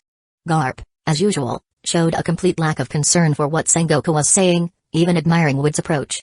If it weren't for his own fame on the seas being too great, essentially tying him to the Marines with no possibility of defection, Garp might have even considered applying to become a pirate undercover himself. Any Marine with a sense of justice is bound to see things they can't stand from time to time, but as a Marine, their hands are often tied. But Wood is different now. His true identity is still that of a Marine, but his current cover is that of a pirate. As a pirate, no matter how outrageous your actions, it's all just part of being a pirate. They live for themselves, after all. Even if Wood does things that the Marines would never allow, he can always use the excuse that it was necessary for his cover. As long as Sengoku is sure that Wood hasn't truly defected, he'll have no choice but to clean up after him. That kind of treatment is pretty sweet. Though Garp's words were true, Sengoku couldn't help but feel irritated at how bluntly the old man pointed out the flaws in the Marines. It was like a slap in the face to the Marine Admiral himself. To avoid getting too worked up by Garp, Sengoku chose to ignore the old man and turned his attention to Vice Admiral Tsuru. I've just contacted Wood using a secure Den Mushi. Although the world government hasn't shared the details of this so-called secret mission with us at Marine headquarters, according to Wood, it's likely related to the ancient weapon, Pluton, whose blueprints were made on water 7 centuries ago. At Sengoku and Garp's level, they were naturally aware of Pluton. The legendary ancient weapon said to have the power to destroy an island with a single shot. However, they hadn't expected that the ancient weapon actually existed and that its blueprints were on Water 7. Sengoku was quite pleased that Wood had obtained such valuable intelligence in such a short time. If Wood had only caused trouble without showing any value, Sengoku would have had to consider making the pirate supernova disappear for a while. According to Wood's report, the Pluton blueprints are not only on Water 7, but they're also likely in the possession of someone in Tom's workshop. That's why the officer from NI's lobby, Spandam, chose to frame the people of Tom's workshop. Tom's workshop only has 5 members. We can rule out the 2 kids and the frog, leaving the blueprint with either Tom the fisherman or Kokoro the mermaid. But it's more likely to be with Tom, given that he's the world-renowned master shipwright. As Marine Headquarters' second strategist, Vice Admiral Tsuru only needed a glance at the information to deduce the situation and conclude that the blueprints were likely with Tom. Sengoku nodded in agreement with Tsuru's analysis, then turned to look at Jian. Normally, Jian wouldn't be qualified to participate in such a high-level meeting, but because of her deep understanding of Wood and her status as one of the few younger Marine leaders who used her brain, Sengoku had made an exception to include her. That Cypher Pol 9 agent officer, Spandam, is a scumbag. To achieve his goal, he's willing to sacrifice so many innocent people in Water 7 to frame them. NI's lobby is supposed to be a place for judging criminals, yet someone like him is in charge? What is the world government thinking? Hearing Jian's indignant words, Sengoku chose to ignore her concerns, turning instead to continue discussing with Tsuru. While Jian was indeed excellent, she was still too young. Even if the world government was aware of what kind of person Spandam was, they wouldn't care. If the world government deemed something necessary, they wouldn't hesitate to issue a buster call to destroy an island. A few hundred innocent lives wouldn't matter to them. Didn't Garp, the hero of the Marines, already seem unfazed by such things? Jian's anger only showed how young and naive she still was, not yet understanding the true nature of the world government. Though 4 people were participating in the meeting, only Sengoku and Tsuru did most of the discussing, with Garp pretending to be a fool and Jian being too young and straightforward. Soon, they reached a conclusion. They couldn't refuse the world government's orders, so they had to send powerful Marines to capture Wood as requested. Of course, the Marines would merely be following the world government's orders to pursue the traitor Wood, but whether they actually succeeded in capturing him was another matter. After all, the Cypher Pol agents must have known that Wood's strength wasn't as simple as it seemed, otherwise, they wouldn't have asked the Marines for help. As for the so-called secret mission, since the world government didn't want to share any details, the Marines would simply do their best to comply. If they failed, it wouldn't be their fault. In simple terms, they had to go after Wood, even if just to put on a show for others. But whether they would catch him, Sengoku couldn't guarantee, given that Wood was no pushover. As for the Pluton blueprints, Sengoku and Tsuru's plan was to steal them if possible. Even if they couldn't obtain them, they couldn't let the world government get their hands on them. Frankly, the world government was already powerful enough. The Marines were already at their beck and call. If they got their hands on the Pluton blueprints, those celestial dragons would become even more unbearable. Sengoku and Tsuru, as traditional Marines, wanted the Marines to grow stronger, but they didn't want the world government to gain more power. The world government, after all, was just the lackeys of the celestial dragons, who were mostly scum. If they gained more power, the world would be doomed. The ancient weapon Pluton was a powerful force. If they could control it, perhaps one day the Marines could break free from the world government's control. As for whether the world government would suspect the Marines afterward, Sengoku wasn't worried at all. After all, they were just following orders as enforcers, unaware of any secret missions, let alone the Pluton blueprints. Chapter 156, The Candidates for the Mission to Anai's Lobby. After discussing the matter with Tsuru, Sengoku quickly realized that this mission assigned by the world government to Anai's Lobby might not be such a bad thing after all. After all, if things went wrong, they wouldn't be blamed, and they might even manage to profit from the situation. If things went smoothly, the rewards would be immense, but even if they failed, they had nothing to lose. Who wouldn't want to take on such a task? Since it was decided that powerful individuals would be sent to support Anai's Lobby, the selection of personnel became crucial. First, Wood was on their side, so they couldn't send any uninformed marine powerhouses. Otherwise, there was a risk of them accidentally harming each other, jeopardizing the entire plan. Additionally, the people sent to Anai's Lobby couldn't be too weak. That would make it seem like the Marines were just going through the motions, which would offend the world government. At present, only 5 people knew Wood's true role as a double agent, the 4 in this room and Admiral Zephyr. Sengoku, as the fleet admiral, couldn't leave his post, and Tsuru, being a strategist and non-combatant, was indispensable for the operation of Marine headquarters. That left only Giant, Garp, and Zephyr as potential candidates. Originally, sending Giant would have been ideal, as she was very familiar with Wood, and they had worked together many times before. However, Giant had been defeated by Wood in the past, and the Cypher Pol Agent organization was aware of this. Sending her alone might upset the world government. After some deliberation, Sengoku decided to send Garp to accompany Giant to Anai's Lobby. Zephyr was not chosen because his strict and upright personality made him ill-suited for deception. Asking him to play along and attack a student he favored would have been too difficult. On the other hand, while Garp was a bit of a wild card, he had a good sense of the bigger picture when it mattered. Moreover, Garp was excellent at pretending to be a fool, so all he had to do at Anai's Lobby was act naturally. After all, going easy on someone was his specialty. With a pirate supernova like Wood, a future admiral candidate like Giant, and the hero of the Marines Garp on the team, the lineup was more than formidable and respectful to the world government. Meanwhile, at the Anai's Lobby courthouse, Spandam had just received news that reinforcements from Marine headquarters were on the way, and he was ecstatic. Initially, when he sought his father's help, he merely hoped for a few more capable Cypher Pol agents. But to his surprise, his father's connections were much more impressive than he thought. Not only had he managed to get help from Marine headquarters, but he also secured the assistance of Rear Admiral Giant and the legendary Marine hero, Monkey D. Garp. Giant was well known in the Marines, but she had only recently begun making a name for herself. However, Garp was in a different league altogether. He was the man who had relentlessly pursued the Pirate King, Gul D. Roger. Even though Garp was only a vice admiral, that was because he had refused promotions. Rank meant little to him at this point. At his current level, Garp was essentially the strongest Marine, without question. Spandam had only asked for a few more Cypher Pol 9 agents, but he had received 2 major players. He couldn't have been happier. In his mind, this secret mission was now a sure thing. So what if Wood wasn't an ordinary Marine captain? So what if he had defeated Rear Admiral Giant?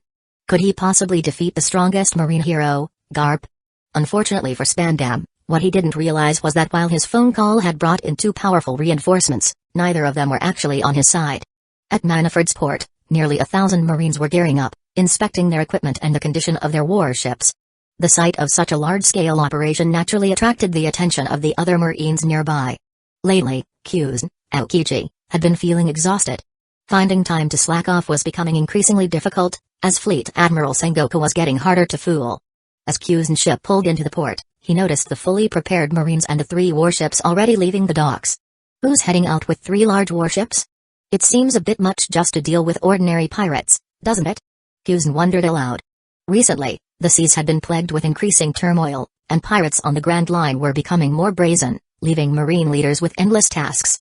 With manpower stretched thin, even someone of Kyuzn's rank often had to ride his bike or take his private ship, the Swan, to carry out missions. Sengoku's reasoning for not assigning Kyuzn a crew was simple. Kyuzn was more than capable of handling things alone, so there was no need to waste resources. And if Kyuzn had too many people under his command, he'd likely find a way to execute his lazy justice by slacking off throughout the mission. The ships are for Rear Admiral Giant and Vice Admiral Garp. They're heading out to execute a special mission assigned by Fleet Admiral Sengoku, replied one of the soldiers. Hearing this, Kyuzn furrowed his brow in confusion. He was about to ask more when he spotted Garp approaching, with Giant half a step behind him. For this mission to Anai's Lobby, Sengoku had appointed Garp as the commander, with Jian as his deputy.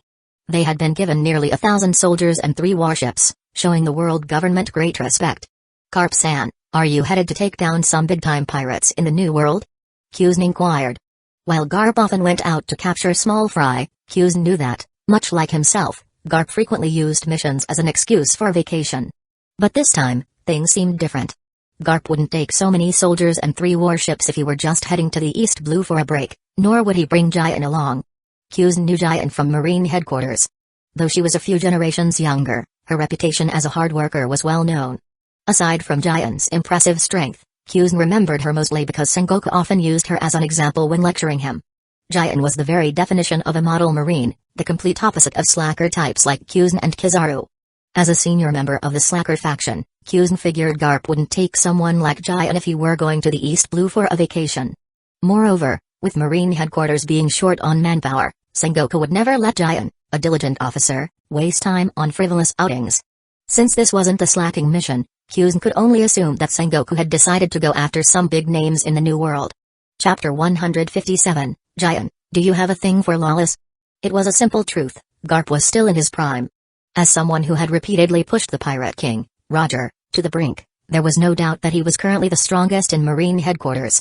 Although Jian was a bit younger than them, her strength was undoubtedly among the top in the entire Marine headquarters. For both of them to be deployed together, and with 3 large battleships and so many Marines, it could only mean they were planning to take action against some of the big pirates in the New World. It's just Aokiji, huh? It's not a big deal. Jian and I are just planning to head over to Anai's lobby. Apparently, some bigwig in the world government got messed up by one of our Marine defectors, and now they want us to go clean up the mess. Cough, cough, cough. Vice Admiral Garp, this mission was specially assigned by Fleet Admiral Sengoku, and all our movements are supposed to be confidential. I'm not doubting Vice Admiral Aokiji, but if Aokiji wants to know anything, he can ask Fleet Admiral Sengoku directly. We need to depart as soon as possible. Garp and Aokiji had a good relationship, so when Aokiji asked, Garp was ready to chat a bit. But Jian, who wasn't pleased, quickly interrupted him. It wasn't that Jian had any issue with Aokiji, but she believed that the fewer people who knew about Wood, the better, for his safety and to keep the mission secret. Though Garp wouldn't be foolish enough to reveal that Wood was a Marine undercover, it wasn't ideal for a promising Marine Admiral candidate to take too much interest in Wood. This girl, Jian, is as meticulous as Tsuru. Well, Aokiji, we'll be on our way. Garp and Jian left, but Garp's words had piqued Aokiji's curiosity. If he remembered correctly, Inai's lobby was just in the first half of the Grand Line. What kind of pirate there would warrant Garp and Jian's personal attention? Speaking of Marine defectors, in the vast Marine ranks, there naturally wasn't just 1 or 2 who had turned traitor over the years. But the one who had made the biggest waves recently would be none other than the former Marine Major, Wood. Water 7, Tom's workers' dock. Because Wood had helped immensely when the sea train malfunctioned, Tom's workers decided to repay him by offering to modify the Dark Maru for free. Since they saved a large amount of money, Robin, who held the crew's purse strings, uncharacteristically suggested throwing a party to thank Tom's workers. Now, walking down the streets of Water 7, Wood and Robin were together, with Robin haggling with a tavern owner like Nami, while Wood, laden with large bags, followed behind. As Robin skillfully negotiated, citing various far-fetched reasons to drive down the prices of food and shipbuilding materials, Wood couldn't help but feel as if he had somehow led Robin astray. Since joining their pirate crew, Robin had become much more cheerful. Though still as cunning and sharp-tongued as ever, she had become more open. However, because the crew was mostly made up of carefree individuals, the young Robin had taken on most of the crew's responsibilities. Nowadays, the crew had grown accustomed to Robin running the show. Unless it was something that required the captain's decision, the others, including Ruth, would often bypass Wood and leave the decision-making to Robin. Poor Wood, despite being the official captain, had little actual power beyond the title. Anyone who didn't know the situation might even mistake Robin for the true leader of their crew. Because she held so much authority and the rest of the crew were unreliable, Robin had gradually become more like Nami. After loading the goods onto the rented bull, Wood, who had been all smiles earlier, suddenly grew serious as if sensing something. He turned to Robin and said, "You take these things back to Tom's workers. If I don't return by tonight, have Ruth sail the ship to the southwest of Water 7. We'll regroup and leave from there." Seeing the serious expression on Wood's face and hearing his words, the sharp-witted Robin immediately realized something was wrong. Without hesitation, she climbed onto the bull and quickly left via the waterways. It wasn't that Robin was heartless for leaving so promptly, she knew that staying would only hinder Wood and distract him. As Robin rode away on the bull, she kept glancing back at the spot where Wood stood. Unfortunately, the enemy didn't show themselves, and the bull moved so fast that she soon lost sight of him. "You've been following us for quite a while now. Isn't it about time you showed yourself? Or do I have to drag you out myself?" The person lurking in the shadows was highly skilled, something Wood could confirm. If it hadn't been for a sudden fluctuation in the person's aura just now, Wood might not have even noticed their presence. This was Water 7, and because of the Pluton blueprints, many intelligence agents from NI's lobby were hiding out on this island. Wood's recent display of power on the sea train wouldn't have gone unnoticed by the Cypher-Pol agent organization. However, Wood couldn't be sure if the person watching them was there for him or for Robin. Regardless of the reason, Wood knew this wasn't good. Although he wasn't afraid of the people from NI's lobby, they were backed by the world government. He had only recently started his pirate career, and provoking such a powerful entity wouldn't be good for his future. After all, he wasn't a Straw Hat Kid, who had connections, backing, and the protagonist's luck, allowing him to survive any reckless stunt and even grow stronger from it. With Tom and his team working around the clock, the modifications to the Dark Mars should be completed soon. In any case, staying on this island was no longer safe. He had already reported the Pluton intel to Sengoku, and Wood himself wasn't particularly interested in it. Escaping this brewing storm as soon as possible was the wisest move. It seems that our Major Wood has really let himself go since leaving the Marines. And I've noticed you seem to have a particular fondness for young pirate girls. First, there was that Amazonian girl, and now there's the criminal wanted by the world government, the demon child Nico Robin. Zephyr-sensei had high hopes for you, but who would have thought you were secretly a pervert? The familiar voice, laced with sarcasm, instantly put Wood at ease. He quickly spotted a tall figure emerging from the shadows. Chapter 158, Wood, I'm just reading the script. So it's the famous Rear Admiral Giant from Marine Headquarters. What brings you here?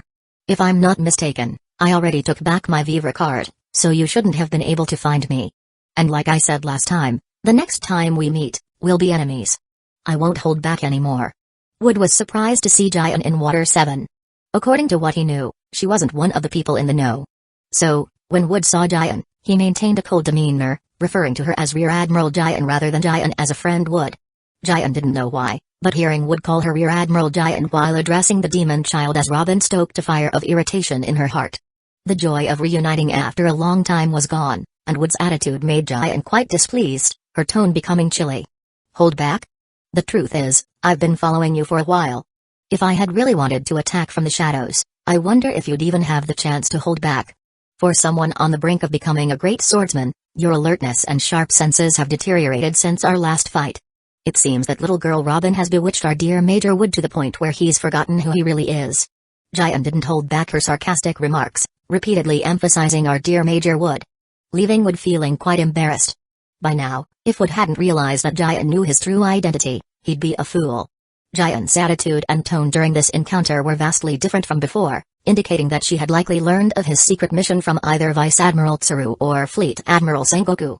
And if Giant knew his true identity, then her presence here wasn't surprising. After all, Wood had just reported the events in Water 7 to Sengoku not long ago. Ha ha ha. Rear Admiral Giant, you must be joking. The reason I didn't detect you wasn't because my skills have deteriorated, but because you've gotten stronger. With such impressive tracking and concealment skills, it's no wonder I, a mere Marine Major, couldn't possibly detect you until you deliberately revealed yourself. Since Giant knew his identity, there was no need to keep up the act. Realizing that Giant would likely become a major figure in Marine headquarters, Wood put on a flattering smile, trying to make up for any goodwill he might have lost earlier. Unfortunately, Giant, still upset, wasn't swayed by Wood's flattery. She responded with a look of mock modesty. I'm not that skilled. Didn't you say before that the next time we met, we'd be enemies and you wouldn't hold back? Wood, apostrophe comma those were just lines. I was just following the script Fleet Admiral Sengoku gave me. We're old classmates from the same teacher, and out of everyone in Marine headquarters, I'm closest to you. How could I ever go all out against you? Hearing Wood say that she was his closest connection in the Marines, Giant's expression softened a bit. It's a pity she didn't realize that Wood had been so low-key in the Marines that the number of people he had contact with could be counted on one hand. Oh? So was it also part of Fleet Admiral Sengoku's script to frisk me and take back your Vivre card? And to shelter the demon child Nico Robin? The thought of Wood taking back his Vivre card after defeating her and his recent close interactions with Robin made Giant inexplicably angry. Well, I took back the Vivre card because I was worried that unaware you might chase me relentlessly. It's hard enough to complete a secret mission without also dodging your pursuit. If I had asked you to hand it over willingly, you wouldn't have agreed, so I had no choice but to take it myself. Given the situation, I had to search for it myself. Would you have preferred someone else to do it? Not everyone is as much of a gentleman as I am. As for Nico Robin, she's just a pitiful orphan. Not only was her homeland destroyed by the Marines' Buster Call, but as the sole survivor, she's been vilified by the world government. I don't think I did anything wrong by helping a helpless girl. Faced with Giant's questioning, Wood assumed she was upset about him taking advantage of her when retrieving his Vivre card. He thought her concerns about him sheltering Robin were similar to Ruth and the others, viewing Robin as an extremely dangerous criminal as defined by the world government. But the reality was that Wood, in his typical oblivious fashion, completely missed the point. Giant's anger wasn't for the reasons he imagined. Hearing Wood's response, Giant felt a mix of exasperation and relief. It was clear she had been overthinking things. Whether it was Hancock before or Robin now, it was all just a coincidence. With Wood's level of emotional intelligence, there was little chance of him deceiving any girl. This time, Fleet Admiral Sengoku sent us because of pressure from the world government. They want the Marines to deal with traitors internally. So, if we cross paths again, there might still be a fight. I came to give you a heads up so you'd be prepared. Us? Who else besides you? Wood immediately picked up on the key word in Giant's statement. Was she kidding? Even Rear Admiral Giant wasn't enough, and there were more people involved? If things got serious, Wood knew that without using the power of the Heart of God, he could at best manage a 70-30 split against Giant. If there was another person on Giant's level, his chances of winning would be slim. It's Vice Admiral Garp. I'm just the deputy commander for this mission, so if it comes to a fight, there won't be a if it comes to. I'm leaving Water 7 tonight. A future admiral candidate and a Marine hero? I'm just a former Marine major turned traitor. Anyone hearing this would think I was a former admiral. Before Giant could finish her sentence, Wood cut her off, declaring that he'd pack up and leave tonight, wanting no part in the chaos of Water 7. Giant was one thing, but Garp? That was a whole different level of trouble. Even knowing Garp was technically on his side, Wood was still terrified. Garp was notorious for his heavy-handedness. If he was willing to knock out his own grandson without holding back, what would happen if Garp accidentally got serious and ended up killing him? Chapter 159, Giant wants to settle scores with Wood. That won't be possible. If it were just about dealing with the world government, Fleet Admiral Sengoku wouldn't have sent Vice Admiral Garp along. Fleet Admiral Sengoku's intention is to get the blueprint of Pluton without offending the world government as much as possible. And we can't let the world government know that the Navy got the blueprint. In other words, the best person to obtain the blueprint for Pluton is you. A pirate on the surface but actually a Marine undercover agent. As soon as Giant finished speaking, Wood's head was already shaking like a rattle, refusing her suggestion. That old man Sengoku was clearly setting him up. He was just a rookie pirate, and even before his defection, he was only a Marine major. Did they really think he was some kind of 007? Fleet Admiral Sengoku didn't say that when he assigned me this secret mission. He promised that he wouldn't make me do anything beyond my capabilities, and he said I was only responsible for gathering intelligence. But according to this script, I'm supposed to go from a rookie pirate to a top-tier superstar overnight. Stealing the blueprint for Pluton right under the world government's nose would undoubtedly make Wood a sworn enemy of the entire world government. And if he managed to snatch that blueprint from Vice Admiral Garp and Rear Admiral Giant, his name would undoubtedly spread across the seas overnight. For a pirate, having a huge reputation is undoubtedly a good thing. However, the problem is that when your fame surpasses your level of strength, it's not as wonderful as it seems. The name of the ancient weapon Pluton would attract interest from more than just the world government. Many other powerful figures on the seas would have their eyes on it as well. As the holder of the blueprint, Wood would not only offend the world government, but he would also become a target for countless others. He'd be relentlessly pursued by both sides. Regarding that, Fleet Admiral Sengoku and Vice Admiral Tsuru have discussed it. If you manage to get the blueprint for Pluton, Vice Admiral Garp and I will handle the pursuit, and Marine Trader Wood will ultimately die at sea, with the blueprint for Pluton lost in the ocean, its whereabouts unknown. Your undercover mission can end early, and afterward, the headquarters will send you to a remote area to serve as a base captain for a few years. Once things calm down, you can return. To both the world government and the powerful figures in the New World, Wood is just a small, insignificant character. A small fry who got lucky and stumbled upon the blueprint for Pluton, only to die at the hands of someone like Garp, is completely believable. Neither the world government nor the great pirates of the New World would pay much attention to such a minor figure. After a few years, Wood could easily return under a new identity. Indeed, When Fleet Admiral Sengoku initially assigned Wood the task of going undercover among the pirates, it was meant to be a long-term plan, allowing him to grow gradually. But the appearance of the ancient weapon Pluton had thrown off his rhythm. Letting Wood abandon the mission would be a shame, especially since Sengoku had witnessed his impressive intelligence-gathering capabilities through this incident. However, if they could secure Pluton, Sengoku felt it would be a worthwhile trade-off. We'll see how things play out. After all, things often don't go as smoothly as planned. Now that Wood knew the Navy's entire plan, he didn't outright refuse to cooperate with Giant's operation because he understood that while Sengoku's plan was good, the process would likely be far from smooth. Especially since Spandam was only suspecting that the blueprint for Pluton was in Tom's hands, getting him to hand it over wouldn't be easy. After discussing the matter, Wood turned to leave, but Giant quickly stepped in front of him. "Is there something else?" Wood asked. Without saying a word, Giant simply extended her slender hand toward him. Giant, even though I'm a pirate now, I don't go around looting and plundering like other pirates, so I'm a bit short on cash.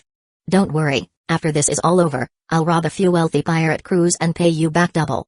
Seeing Giant make a gesture asking for something, Wood thought she was angry about the previous incident and was now demanding payment, so he immediately started making excuses.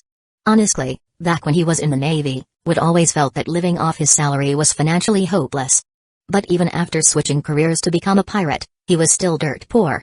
No, to be precise, he was even poorer now than before. At least when he was a Marine, he had some spare cash in his pocket. But now that he was a pirate, he had to ask Robin, who managed the finances, for pocket money whenever he wanted to buy something. "Who's asking for money?" "I want my Vivre card back." "Don't misunderstand. Since you have a piece of my Vivre card, it's only fair that I have yours too. It's not fair that only you know my whereabouts while I'm left in the dark about yours." Giant's demand made Wood instinctively want to refuse. After all, there were times when he wanted to do things that he didn't want others to know about, and having his movements monitored by Giant wasn't ideal. Don't get the wrong idea, the things Wood didn't want others to know about were only related to the Navy. In fact, Wood had been thinking about contacting the Revolutionary Army. After all, he was no longer a Marine but a pirate with a sense of justice. While being loyal to multiple factions was generally frowned upon, it was always wise to have a backup plan. Many of the high-ranking Marine officers were genuinely just, but they were ultimately bound by the world government. The Revolutionary Army, though weaker now, would eventually grow into a significant force. Investing in them early could secure more leverage for the future. Now, on the surface, he was a pirate, but in reality, he was still with the Marines, while his heart leaned toward the Revolutionary Army. Navigating among these three forces, he wasn't worried about his future. "You have three choices: either let me cut you twice to vent my anger, pay me back immediately, or give me your Vivre card. As your biggest creditor, it's reasonable for me to keep track of your movements." Seeing Wood's hesitation, Giant grew impatient and reached for her sword, Conpira. Out of instinctive fear, Wood quickly handed over his Vivre card, decisively choosing to give up the third option. When faced with a choice between life, money, and freedom, freedom didn't stand a chance. Chapter 160, Tom, you've been exposed. When Wood returned to Tom's workshop, he happened to see Ruth and the others getting ready to head out. After Robin returned to report, Ruth and the others hesitated for a while before finally deciding to go check on Wood's situation. Although Robin said that Wood had asked them to prepare to set sail and leave that night, that kind of thing might fool a child, but Ruth and the others knew right away that Wood intended to part ways. Maybe he felt that he wouldn't be able to escape this time and didn't want to drag them down, or perhaps he was worried they'd hold him back. "It's all right now. The people tailing us were intelligence agents from NI's lobby. It seems they started focusing on me because of the incident with the sea train. Mr. Tom, if possible, I suggest you go back to Fishman Island for a while. Water 7 is going to get very chaotic soon. And I think they might be targeting you. After what happened during the sea train trial run, I'm sure you've figured that out." Hearing Wood's pointed remarks, Tom wasn't too surprised. After all, Wood wasn't stupid. The incident on the sea train clearly targeted Tom's workshop. Moreover, since Wood had encountered intelligence agents from NI's lobby tonight and managed to escape unscathed, it's natural to assume he'd learned something from them. But seeing that Wood was still willing to keep things secret and offer a warning after knowing that trouble was coming his way, Tom's trust in Wood increased even further. This guy really was someone worthy of being friends with Fisher Tiger. Not everyone could resist the allure of the ancient weapon Pluton. "I'm not leaving Water 7.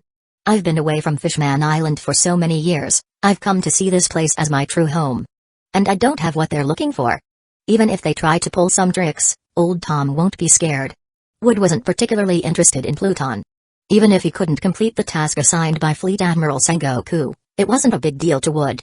At worst, he'd just continue being an undercover agent for a few more years. Tom's workshop was refitting their pirate ship for free, and Tom and Coco were genuinely hospitable to them.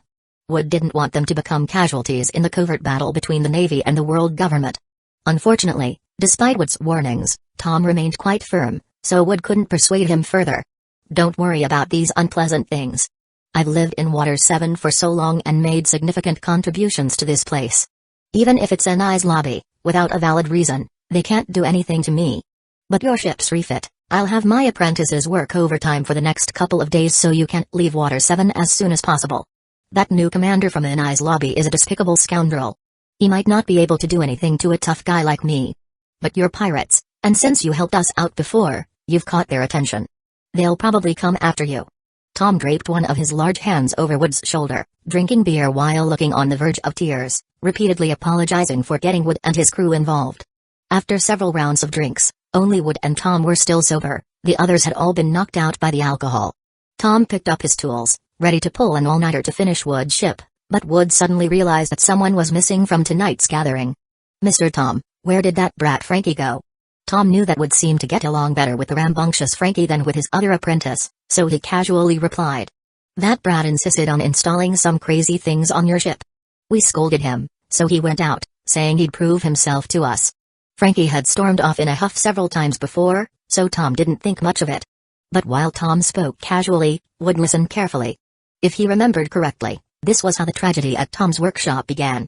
The success of the sea train offset the crime of building a ship for Goldie Roger. But at that time, Frankie was tricked by Spandam and taken to see his inventions. Spandam then stole Frankie's battle Frankies and used them to attack a judicial ship, leading to Tom being implicated. In the end, to save Frankie, Tom's contributions in building the sea train were used to offset the attack on the judicial ship, and he was taken to Anai's lobby to be executed for the crime of building a ship for the Pirate King. And when Frankie learned that Tom, who was like a father to him, was being taken to Anai's lobby for execution, he tried to stop the sea train with his own strength, only to be nearly killed in the process. Because of this, everyone thought Frankie was dead, but he later reappeared in front of Iceberg, having turned himself into a cyborg. "Mr. Tom, you've already guessed that Anai's lobby would find it difficult to get what they want from you. I think they're not targeting us but rather your two apprentices." Hearing Wood's words, Tom froze mid-hammer, looking at Wood with disbelief, his eyes questioning the basis for Wood's conclusion. "It's simple. Those two apprentices you treat like your own children are probably your only weakness. Iceberg is calm and steady, so he's not easy to fool, but Frankie, with his love for building dangerous things." After hearing Wood's analysis, Tom couldn't sit still anymore and immediately prepared to go out and find Frankie. But just as they were about to leave, a large number of Marines suddenly stormed in, surrounding Tom's workshop and everyone in Wood's crew. Dressed to the nines and flanked by two Cypher Pol 9 agents in black suits, Spandam, with his insufferable expression, stood arrogantly before Wood and Tom, surrounded by Marines. The current Spandam was much younger than he would be over a decade later, and at his young age, he certainly had reasons to be cocky. This time, he had brought hundreds of Marines with him, had two Cypher Pol 9 agents at his side, and outside, Vice Admiral Garp was overseeing the operation. Spandam wasn't worried that Tom and his crew could escape, nor was he concerned that they'd dare to lay a finger on him in these circumstances. "Old man, your apprentice Cutty Flam, Frankie's real name, piloted a dangerous vessel and openly attacked a judicial ship. He's already been taken back to Anai's lobby for interrogation, and you all, being close associates, may be accomplices or masterminds. Please come with us to Anai's lobby for questioning." Chapter 161, The Inflated Spandam. As long as Tom and his people entered Anai's lobby, Spandam had plenty of ways to force Tom to hand over the designs for Pluton. Even if Tom wasn't afraid to die, he couldn't just watch his two apprentices get killed, could he? "Officer, we're just here to build a ship. We don't have a close relationship with Tom's workshop, and we know nothing about the attack on the judicial ship, so can you let us leave?" Hearing what Wood said, Tom didn't show much emotion, and he didn't think there was anything wrong with what Wood said. After all, Wood and his crew were ultimately dragged into this because of him. Wood even helped them earlier, and even if Wood hadn't spoken up, Tom would have taken the initiative to distance himself from them. However, it wasn't that Wood was afraid of death but rather because Robin's identity couldn't be exposed. At present, Spandam only knew about the Pluton designs but was unaware of the presence of Nico Robin, who could read the poneglyphs. Robin's importance was nearly on par with Pluton itself.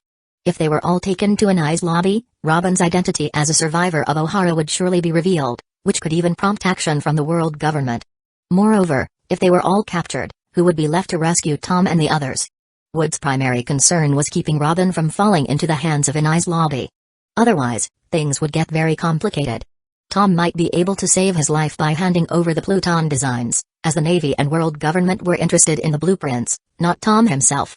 But Robin was different. Her ability to read the poneglyphs made her a threat to the world government. Whether you're involved or not isn't for you to decide, it's up to me. Now, all of you must come back with me to an ICE lobby for questioning. No one is leaving. Wood's compliant attitude earned Spandam's favor, as he appreciated those who knew their place. However, unfortunately for Wood, he had already crossed Spandam by ruining his plans earlier. If this had been a day earlier, Spandam might have let them go out of fear of Wood's strength. But today's circumstances were different. Not only had the Navy sent 3 warships for support, but they also dispatched Rear Admiral Jayan, Momausagi, and the hero of the Marines, Garp. A lineup of elites. For a mere former Navy major, no matter how strong, there was no way to make waves in this situation. Spandam wasn't just cowardly, he was also vengeful. He was also worried that Tom might have already handed over the Pluton designs to Wood, so now he didn't plan to let anyone go. Tempest kick, Atachi. Surrounded by Marines, Wood kicked out a powerful slash from his leg, aimed directly at Spandam. Bang bang bang bang bang. As soon as Wood made his move, the surrounding Marines all fired their guns at him. Unfortunately, in the world of pirates, guns and cannons are nothing more than jokes in the face of true power. Even in a relatively small indoor space, with dozens of flintlock guns aimed directly at him, Wood was unscathed amid the hail of bullets. Picking up his swords, Tenku and Asatsu, from the ground, Wood effortlessly slashed the ceiling open with a single strike. Then, grabbing the still Banuktraban, he vanished into the air with Moonwalk. As the smoke cleared, all that remained were bullet holes scattered across the area and rubble that had fallen from the ceiling, while Wood and Robin had disappeared without a trace. The 2 Cypher Pol 9 agents standing beside Spandam were now in a rather sorry state. They could have held off Wood. But Wood's Tempest kick was aimed directly at Spandam, and with Spandam's abysmal combat ability, he would have died if the Tempest kick hit him. So, out of necessity, the 2 Cypher Pol 9 agents had to use their bodies to shield Spandam, employing Iron Body, Iron Body. However, even by the standards of the Cypher Pol agent organization, measured in terms of Doriki, Wood's power far surpassed theirs. Even though Wood's Tempest kick wasn't a serious attack and could be considered a quick, desperate move, the gap between them was so vast that the 2 Cypher Pol 9 agents couldn't withstand it. The crescent-shaped slash, infused with wind blades, effortlessly tore through their black suits, shattering their iron body. The tremendous impact sent them flying, causing their feet to carve deep grooves into the ground. Fortunately, Wood's Tempest kick wasn't a full-powered attack, it was just meant to create an opportunity to escape. So, just before the Tempest kick could slice into their bones, they managed to survive with Iron Body. However, while the 2 Cypher Pol 9 agents were relatively unharmed, Spandam, who had been behind them, wasn't so lucky. When the 2 Cypher Pol 9 agents were sent flying by Wood's Tempest kick, Spandam, who had been standing behind them, was caught up in the impact and slammed into the wall, leaving a human-shaped indentation. Since the 2 Cypher Pol 9 agents had used Iron Body to harden their bodies like iron, it was as if Spandam had been hit by 2 massive iron blocks. As everyone knew, Spandam's Doriki was even lower than that of a regular soldier, so the impact knocked out a few of his teeth, and now he was speaking with a lisp. Bunch of idiots. We had so many people here, and you still let that guy get away. Spandam was furious. He had brought so many men specifically to show off and make a name for himself, hoping to secure his position as the top officer at an ICE lobby. But he never expected that despite the overwhelming numbers, a mere pirate had made such a fool of them. How was he supposed to maintain his reputation after this? Sir, you should consider yourself lucky that the opponent didn't go all out against you and was solely focused on escaping. They probably held back because of Vice Admiral Garp outside. Otherwise, with just the 2 of us, he could have easily killed all of us before Vice Admiral Garp could intervene.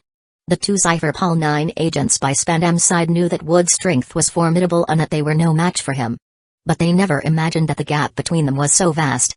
If they had known, they wouldn't have let Spandam waltz in so casually. They had assumed that even if they weren't a match for Wood together, they could still put up some resistance. But the harsh reality just taught them that, despite having mastered the Marine 6 styles, 6 powers, and being hailed as superhumans, they weren't much stronger than ordinary people in the face of someone like Wood.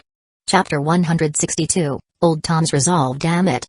Bring everyone else back, along with their pirate ships. I want to see how that guy plans to leave this island without a ship. Upon hearing the words from the Cypher Pal 9 agent beside him, Spandam's face turned pale with fear. He quickly decided it was best to stick close to Garp or Momazagi in the future. To think that so-called elite intelligence agents of the world government, two of them together, could barely withstand a casual blow from that guy. Before this, he had heard that Momazagi had been defeated by Wood, and he had dismissed the Navy's famous Rear Admiral as overrated. But now, it was clear that Momazagi wasn't weak, the opponent was simply monstrously powerful. Two superhumans who had mastered the 6 powers couldn't even block a casual strike from the enemy. In other words, Momazagi, who had once fought Wood to a standstill before narrowly losing, clearly had combat power far beyond that of Cypher Pal 9 agent. Ha ha ha. Spandam, you little brat, did you get your face smashed in? You were perfectly fine when you went in. How come now you're talking like you've lost half your teeth? Others might be wary of Spandam's status, but Garp, upon seeing Spandam's miserable state, didn't hesitate to mock him with loud laughter. It's a joke, Garp thought. With his current status and achievements in the Navy, as long as he didn't openly oppose the world government or kill a celestial dragon, no one could do anything to him. There was a reason why Fleet Admiral Sengoku couldn't handle this old rogue. As for Spandam, a mere second-generation officer, even with the world government backing him, Garp didn't have to give him any face. And indeed, while Spandam would usually get angry at others' mockery and argue back, when faced with Garp, the hero of the Navy, he could only force a smile. Garp-san, you didn't see anyone rushing out when you were outside, did you? It wasn't surprising that Cypher Pal 9 agent couldn't handle Wood, but what puzzled Spandam was why even Garp, the Navy hero, hadn't been able to stop that damned guy. I saw him, but I didn't bother to stop him, Garp said with a casual expression, though his tone almost made Spandam jump with rage. Why? Was it because that person was once your Navy colleague? Vice Admiral Garp, I hope you haven't forgotten why you're here. If you let your emotions cause this mission to fail, I don't think the world government will be pleased. Spandam couldn't do anything to Garp, so he pulled out the world government card to warn him not to act on impulse. Stop trying to scare me with the world government. Even if your father were here, I'd still knock his lights out if I felt like it. You're the one who insisted that I stay outside to avoid stealing your spotlight when you went in to capture people.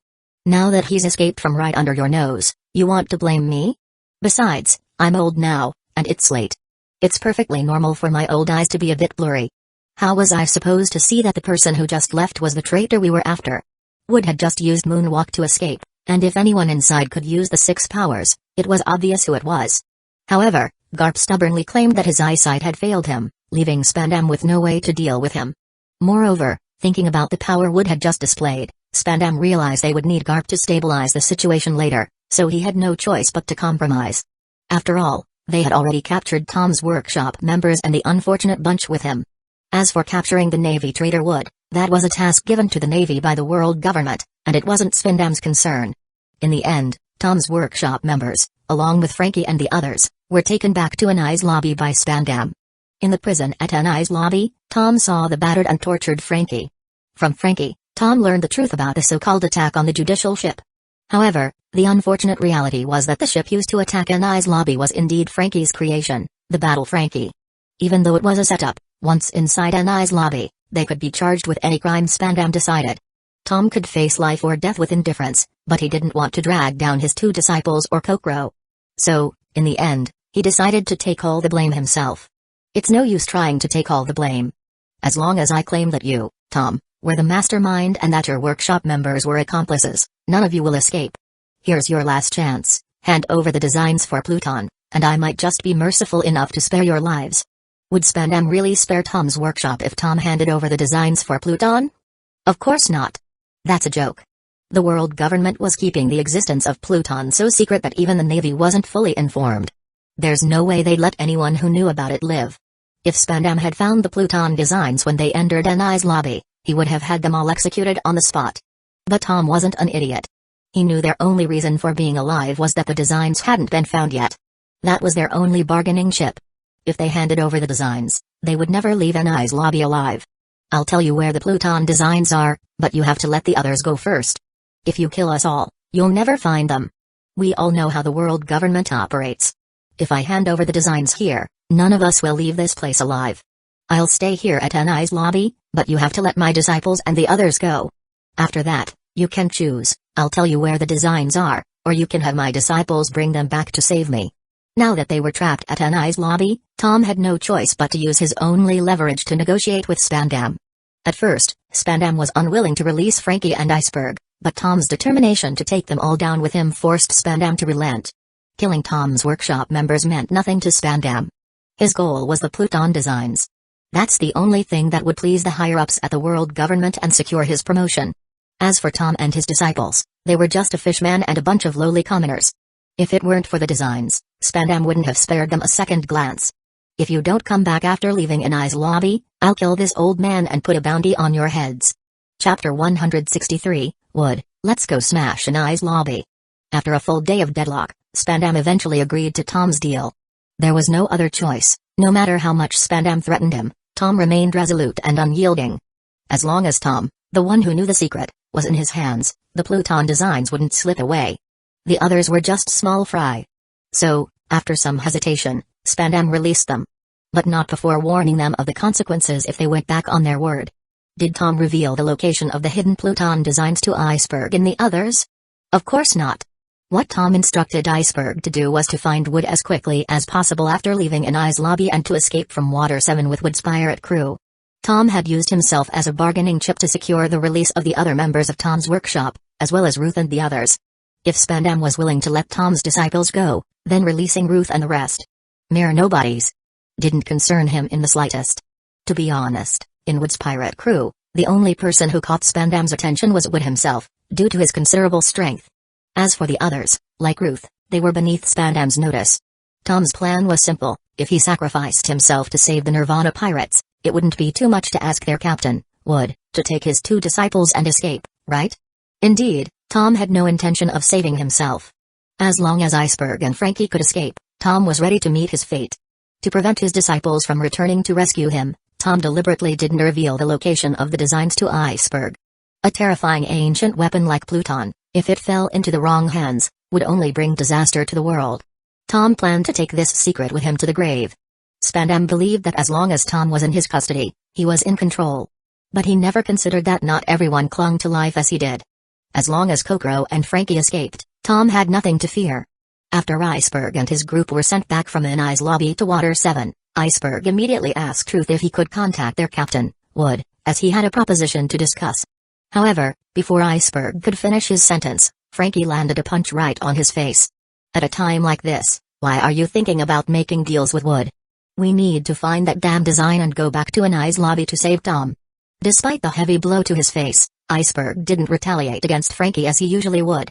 Instead, he removed his bandana with a dejected expression and said, Tom never told me where the designs are hidden. He asked me to request that would take us out of Water 7.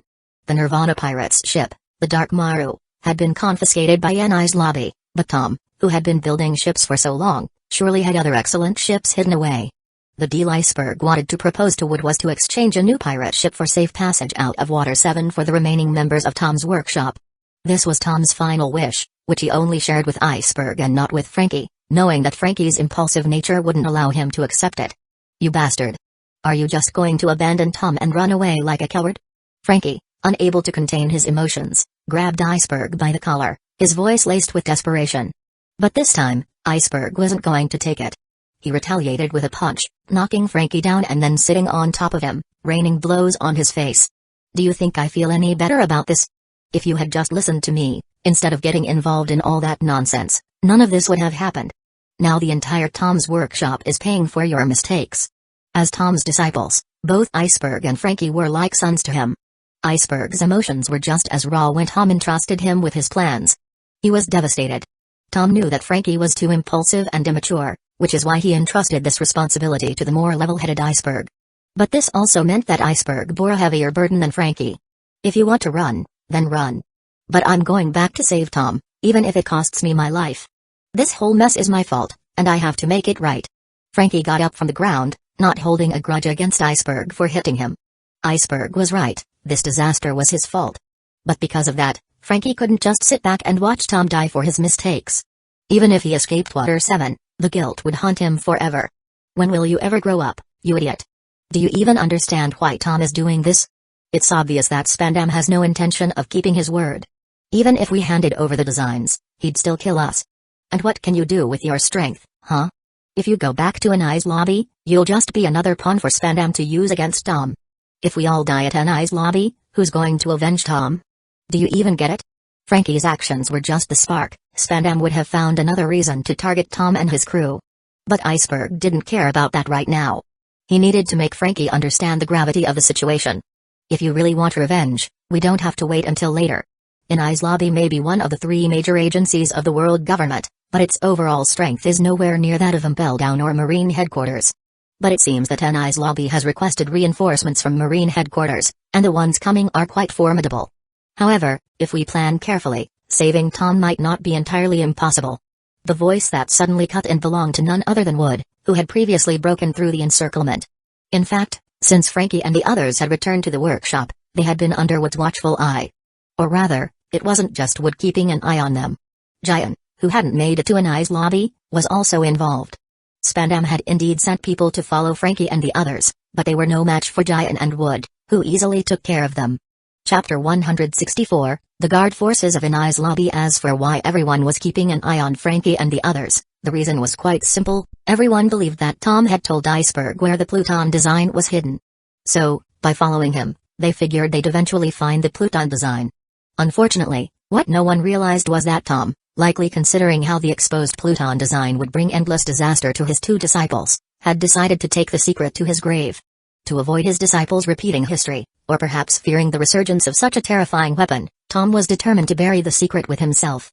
If Iceberg had gone to retrieve the Pluton design, Wood and Giant, hidden in the shadows, would have knocked everyone out at lightning speed and had Giant take the design away. That would have completed their mission perfectly. Tom might not have been saved, but that was his own choice. Wood had already warned him before. Giant would have taken the design, and Wood would have helped Frankie and Iceberg escape. The Marines would have secured the design, and no one would have known who ended up with it. Even the world government and Spandam would only think that Tom didn't tell Iceberg where the design was hidden, or that Iceberg had taken it with him. But reality rarely aligns with expectations. Tom didn't reveal the location of the Pluton design to Iceberg. Since that was the case, Tom was now the only person in the world who knew where the design was hidden. Giant worried that Spandam, in a fit of anger, might kill Tom, causing them to fail their mission. So, continuing to watch from the sidelines wasn't an option anymore. This was why Wood, who had been hiding with Giant, got a kick in the rear and was pushed out into the open by her. To be honest, while Wood and Tom had developed a decent relationship over the past few days, risking his life for Tom would be a bit much. Besides, Wood had already bent his principles by secretly suggesting that Tom go into hiding, which was, technically, an act of betrayal against the Marines.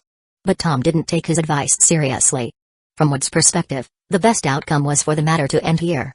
Tom might die, but at least Pluton would remain dormant. But Giant wasn't willing to give up so easily. She hinted to Wood that he should try a bit harder and help Iceberg and the others rescue Tom from Anai's lobby. This way, Spandam wouldn't kill Tom out of humiliation, the method for creating Pluton wouldn't be lost, and they'd gain Tom and his followers' trust. Maybe, after being rescued, Tom would feel that Wood was trustworthy and entrust the design to him for safekeeping. In any case, if Iceberg and Frankie ran, Tom would surely die. Even if Spandam didn't kill him, Tom might end his own life to bury the secret. Rescuing someone from Anai's lobby sounded far-fetched, but it wasn't impossible.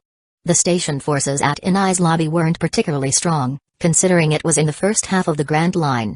As for the Marine reinforcements, well, they were pretty much all on Wood's side. If it were anyone else trying to save someone from under the noses of Marine hero Garp and Rear Admiral Momauzagi, it would be as challenging as going up against one of the New World's pirate crews. But if the one doing the rescuing was Wood, and if Garp and Giant conveniently slipped up and let Wood get away, Tom might just be saved. Mr. Wood, are you saying that you plan to help us rescue Tom, even if it means risking your life and going to Anai's lobby, possibly making an enemy of the world government? Iceberg was not Frankie. When he heard Wood offer to help, he was moved to tears. Although he hadn't interacted with Wood much, Iceberg felt that if he asked Wood to help the rest of Tom's workshop escape, Wood probably wouldn't refuse. But to say Wood was willing to risk his life to save Tom at Anai's lobby, Iceberg found that hard to believe. There was no other reason, their relationship simply wasn't close enough for that, especially since Wood had chosen to break through the Marine encirclement earlier. It's not entirely for Tom's sake. After all, they've also taken our pirate ship, so getting it back is a must. As for why I chose to escape earlier, it was simply because I couldn't let Robin fall into the hands of Anai's lobby. In some ways, Nico Robin is as important to the world government as Pluton. If they had taken her, the defenses at NI's lobby would likely be even stronger now. Most people might not realize Robin's importance, only thinking of her as someone who could read poneglyphs.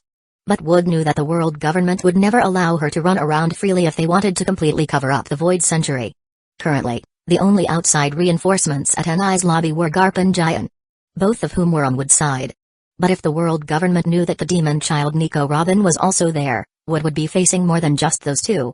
I've already hidden Robin in a safe place. Now, I just want to get our pirate ship back and repay Tom for saving my crew. As for what to do next, that's up to you. If you're willing to provide a ship, I can help you leave Water 7 as well. Wood left the final decision to Iceberg and Frankie. After all, if he insisted on saving Tom, it would seem too strange. Big Bro Wood, don't mind Iceberg. I'm going with you to save the old man. Just tell me what to do. Seeing Iceberg's hesitation, Frankie became visibly frustrated. Before, they were too weak to save anyone. But now, with someone as powerful as Wood offering to help, Frankie couldn't understand why Iceberg was still hesitating. Mr. Wood, what do we need to do to save Tom? After a moment of thought, Iceberg made his decision. He still couldn't quite understand why Wood was willing to help them so much, but he also realized that they didn't have anything worth Wood scheming for. While disobeying Tom's orders made Iceberg uneasy, he knew, as Frankie had pointed out, that this was their only chance to save Tom. The forces stationed at NI's lobby consist of about 10,000 regular Marines. Besides these regular Marines, NI's lobby also has a judicial guardians, roughly 10 members whose strength is comparable to Marine headquarters lieutenant commanders. There's also the Law Dog Squad, NI's lobby's elite guard, whose strength is comparable to Marine sergeants, numbering around 100. Additionally, there are the two giants who guard the second gate, whose strength rivals that of Marine headquarters captains.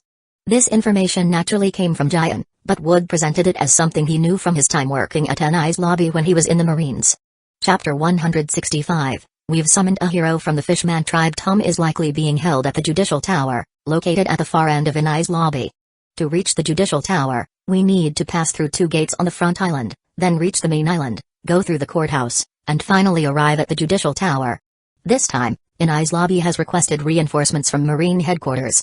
The ones sent are Vice Admiral Garp, the Marine hero, and Rear Admiral Momauzagi, who's being groomed for the rank of Admiral. At my limit, I can only hold off these two. As for the 10,000 Marines on the island, the Giants, the Guilty Jury, and Cypher Paul 9 agent by Spandam's side, you'll have to handle them on your own. Hearing Wood's analysis of the enemy forces, Frankie, who had been full of fighting spirit and ready to charge into NI's lobby, suddenly felt like he'd been doused with a bucket of cold water, leaving him stunned. Ruth, Iceberg, and the others looked at Wood as if he were a madman. While they weren't particularly strong, they weren't fools either. Certainly, if Wood could occupy Vice Admiral Garp and Rear Admiral Momauzagi, it would already be an impressive feat. But no matter how they looked at it, the rest of them weren't a match for 10,000 Marines, two Giants, the Guilty Jury, or Cypher Paul 9 agent. If everyone else had even half of Wood's strength, rescuing Tom without Garp and Momauzagi around wouldn't be too difficult. But the reality was that with only a dozen or so people left, they wouldn't even be able to reach the Judicial Tower, let alone rescue anyone. The 10,000 Marines and the judicial forces on the island were one thing, but they couldn't even handle the two Giants. How were they supposed to save Tom in this situation? By offering their heads as sacrifices? Big Bro Wood, can't you help us with a few more enemies? Otherwise, it's going to be really tough to fight our way to the Judicial Tower. If Wood hadn't analyzed NI's lobby's defenses, Frankie wouldn't have realized how dangerous the place actually was. It was laughable that he'd planned to rescue Tom on his own. Given the situation, even if he had 100 lives, he'd probably not make it out of NI's lobby alive. Handling both Garp and Giant is already my limit. In fact, it's highly likely that I'll barely be able to protect myself, so there's no way I can take on any more of the enemies for you. However, I did say there's a way to save Tom, and it's not just us who will be going to rescue him. After all, I have no desire to throw my life away for nothing. Granny Kokro, as a mermaid from Fishman Island, you should be able to contact someone there, right? As Wood finished speaking, he looked at Granny Kokro, who had been largely ignored by the others until now. I do have a way to contact friends on Fishman Island, but if you're thinking of getting help from there to rescue Tom, I'm afraid it won't work. Fishman Island is one of the world government's allied nations and even pays the celestial tribute to the celestial dragons each year. King Neptune wouldn't risk attacking NI's lobby for Tom's sake. Moreover, Tom's reputation among the fishmen isn't great because he's lived with humans in Water 7 for so long. It's unlikely that anyone would be willing to come and save him.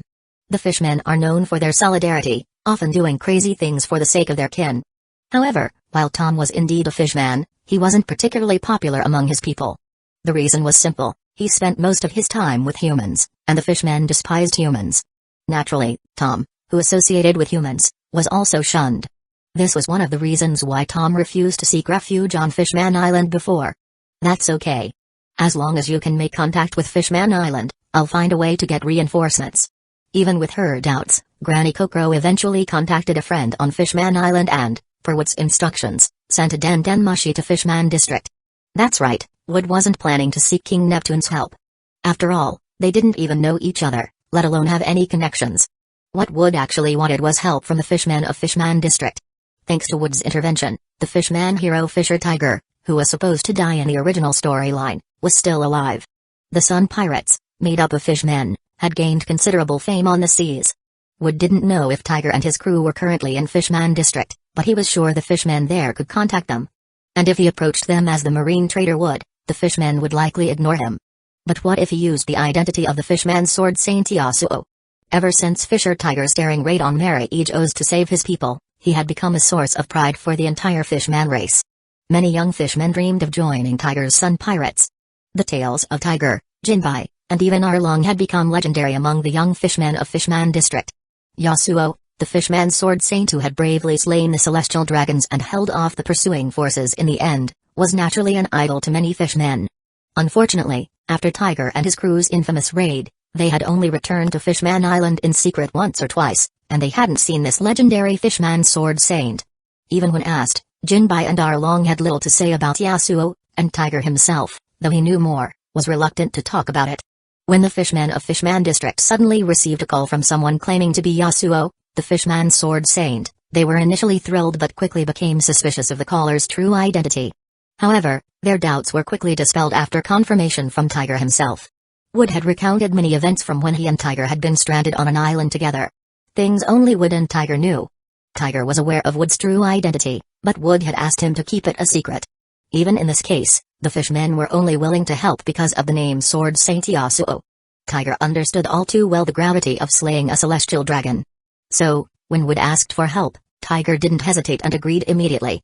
Chapter 166, The Renown of Yasuo the Sword Saint on Fishman Island. Fisher Tiger was always a man of deep loyalty and righteousness, otherwise, he wouldn't have climbed the red line to save his fellow fishmen, doing something so audacious. When Tiger was stranded on the deserted island, he admired Wood's words. So, when he heard the news that Wood had betrayed the Marines, he was thrilled for quite a while. To Tiger, someone like Wood, who had a true sense of justice, was clearly incompatible with the Marines. It was only a matter of time before he clashed with them. When Tiger learned that Wood had defected from the Marines and had become a wanted pirate, he even considered inviting Wood to join his Sun Pirates. Even though they were a fishman crew and Wood was a human, Tiger believed that someone who could speak such heartfelt words on the island would surely be able to genuinely understand and connect with the fishmen in the crew. Just recently, Tiger had seen news of Wood's activities in the West Blue, and he had planned to leave the New World and enter the first half of the Grand Line to find him. He didn't expect Wood to contact him first. Would Tiger refuse a request from the benefactor of the fishman race? Of course not. Wood's previous act of standing alone to fend off the many pursuers on their behalf was something Tiger and the others had never forgotten. What's more, the person Wood wanted to save this time was also a fellow fishman, which gave Tiger even more reason to help. The arrangements are all set. Besides us, the fishmen of the Sun Pirates will also assist in the rescue. With Tiger, Jinbai, and hundreds of fishmen from the Sun Pirates, we should have enough strength to save Tom. Wood said with a sigh of relief as he walked out of the room, having just hung up the Den-Den-mushi. Hearing this, Iceberg, Frankie, and the others lit up with joy. As for Kokoro, who was from Fishman Island, she was utterly stunned. Neither she nor Tom had any particular connection with the Sun Pirates, so it wasn't like they would travel all this way to save them. This meant that the famous Sun Pirates were coming solely because of Wood. But Kokoro couldn't understand. Wood was a human, so how could he have persuaded the Sun Pirates, who were practically idols on Fishman Island, to help? Iceberg and Frankie, who had spent their lives in Water 7, might not grasp the significance of the Sun Pirates. But Kokoro knew very well that the Sun Pirates held more prestige on Fishman Island than even King Neptune himself. The residents of Fishman Island weren't fools. Neptune might be their king and a wise one at that. But the ones who truly protected them were Tiger and his Sun Pirates. Moreover, King Neptune wouldn't risk assaulting Mary Ejos to save captured fishmen and merfolk, but Tiger and his crew would. To put it simply, the Sun Pirates held a position on Fishman Island akin to that of the Kuja Pirates in Amazon Lily. They were practically national heroes and idols. Although Tiger and his crew had returned from the New World to the first half of the Grand Line, it would still take them several days to reach NI's lobby. Fortunately, as long as Spandam couldn't find the Pluton designs, he wouldn't be quick to execute Tom. Now, all Wood and his group could do was wait, hoping that Spandam had enough patience not to rush Tom's execution.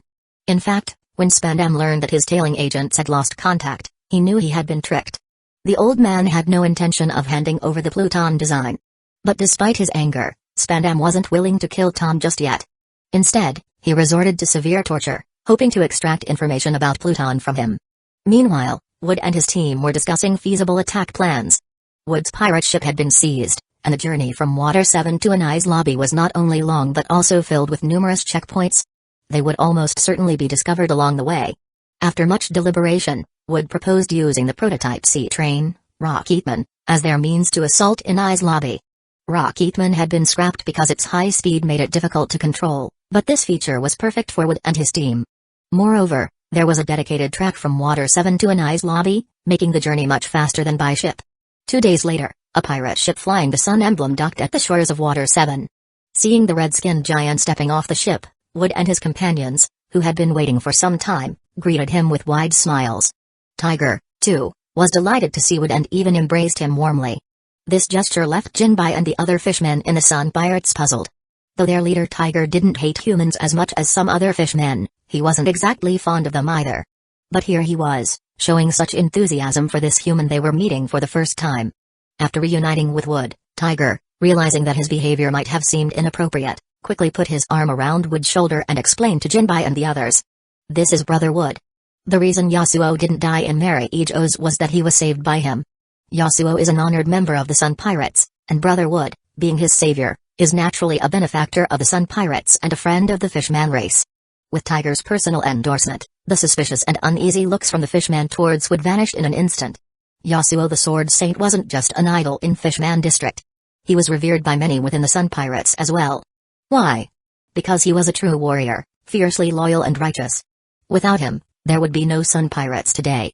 He dared to slay a world noble and held the line alone, fending off the world government's forces. Even Arlong, the most defiant member of the Sun Pirates, had to admit his respect for Yasuo. Yasuo's legacy as a master swordsman was so influential that many young fishmen abandoned their innate physical advantages to pursue swordsmanship. Yasuo's impact on the Fishman race was nothing short of profound. When the Sun Pirates found Tiger but didn't see Yasuo, they thought he might have perished in Mary Ejos, and that Tiger had kept silent out of sorrow. But to their surprise, Yasuo was indeed alive, and it was this human before them who had saved him. Chapter 167, The Alliance Forms, Destination, NI's Lobby. Yasuo the Sword Saint had saved the Sun Pirates, and Wood had saved Yasuo. Indirectly, that meant Wood had also saved the Sun Pirates. So, despite their usual disdain for humans, the fishmen of the Sun Pirates couldn't bring themselves to dislike Wood. Even if he was one of those humans they normally despised. I know that many of you harbor a deep dislike, even hatred, for humans. I feel the same way. But let me tell you, Wood is different. Not only is he a close friend of Yasuo, but the reason he's asking for our help this time is to save one of our own. So, I hope you can put aside your prejudices for now and fight alongside Wood and his crew. Tiger declared to the fishmen of his crew. Within the Sun Pirates, there were two distinct camps. While they were united on most matters, their views on humans were divided. On one side, led by Jinbai, there were those who didn't care for humans but didn't outright hate them either. On the other side, led by Arlong, were those who harbored extreme hostility toward humans. Any human pirate or marine that fell into their hands usually ended up dead or severely maimed. Although Wood was Yasuo's benefactor and friend, meaning Arlong wouldn't dare trouble him, the same could not be said for Frankie, Ruth, and the others. Arlong's sharp teeth and hostile gaze were enough to make that clear. Frankie, who had always modeled himself after Tom, had assumed that all fishmen were gentle and kind, just like Tom. But Arlong's aggressive demeanor shattered that assumption. As for Ruth and the others, they were caught between shock and fear at the sight of Tiger and his crew. They had once been Marines, tasked with cataloging criminals and pirates from around the world, so they were well aware of who Fisher Tiger was. This was a man with a serious reputation. Although Tiger's bounty was only a few hundred million baileys, it paled in comparison to the deeds he had accomplished. Criminals directly wanted by the world government were in a completely different league compared to those wanted by the Marines. Ruth couldn't help but wonder. First, there was Nico Robin, the demon child, and now Fisher Tiger, the fishman hero who stormed Mary E. Joe's. It seemed like their captain, Wood, had close ties with all of the world government's most wanted criminals. Would they one day encounter the world's most dangerous criminal, the Revolutionary Army leader Dragon, and find that their captain was on a first-name basis with him as well?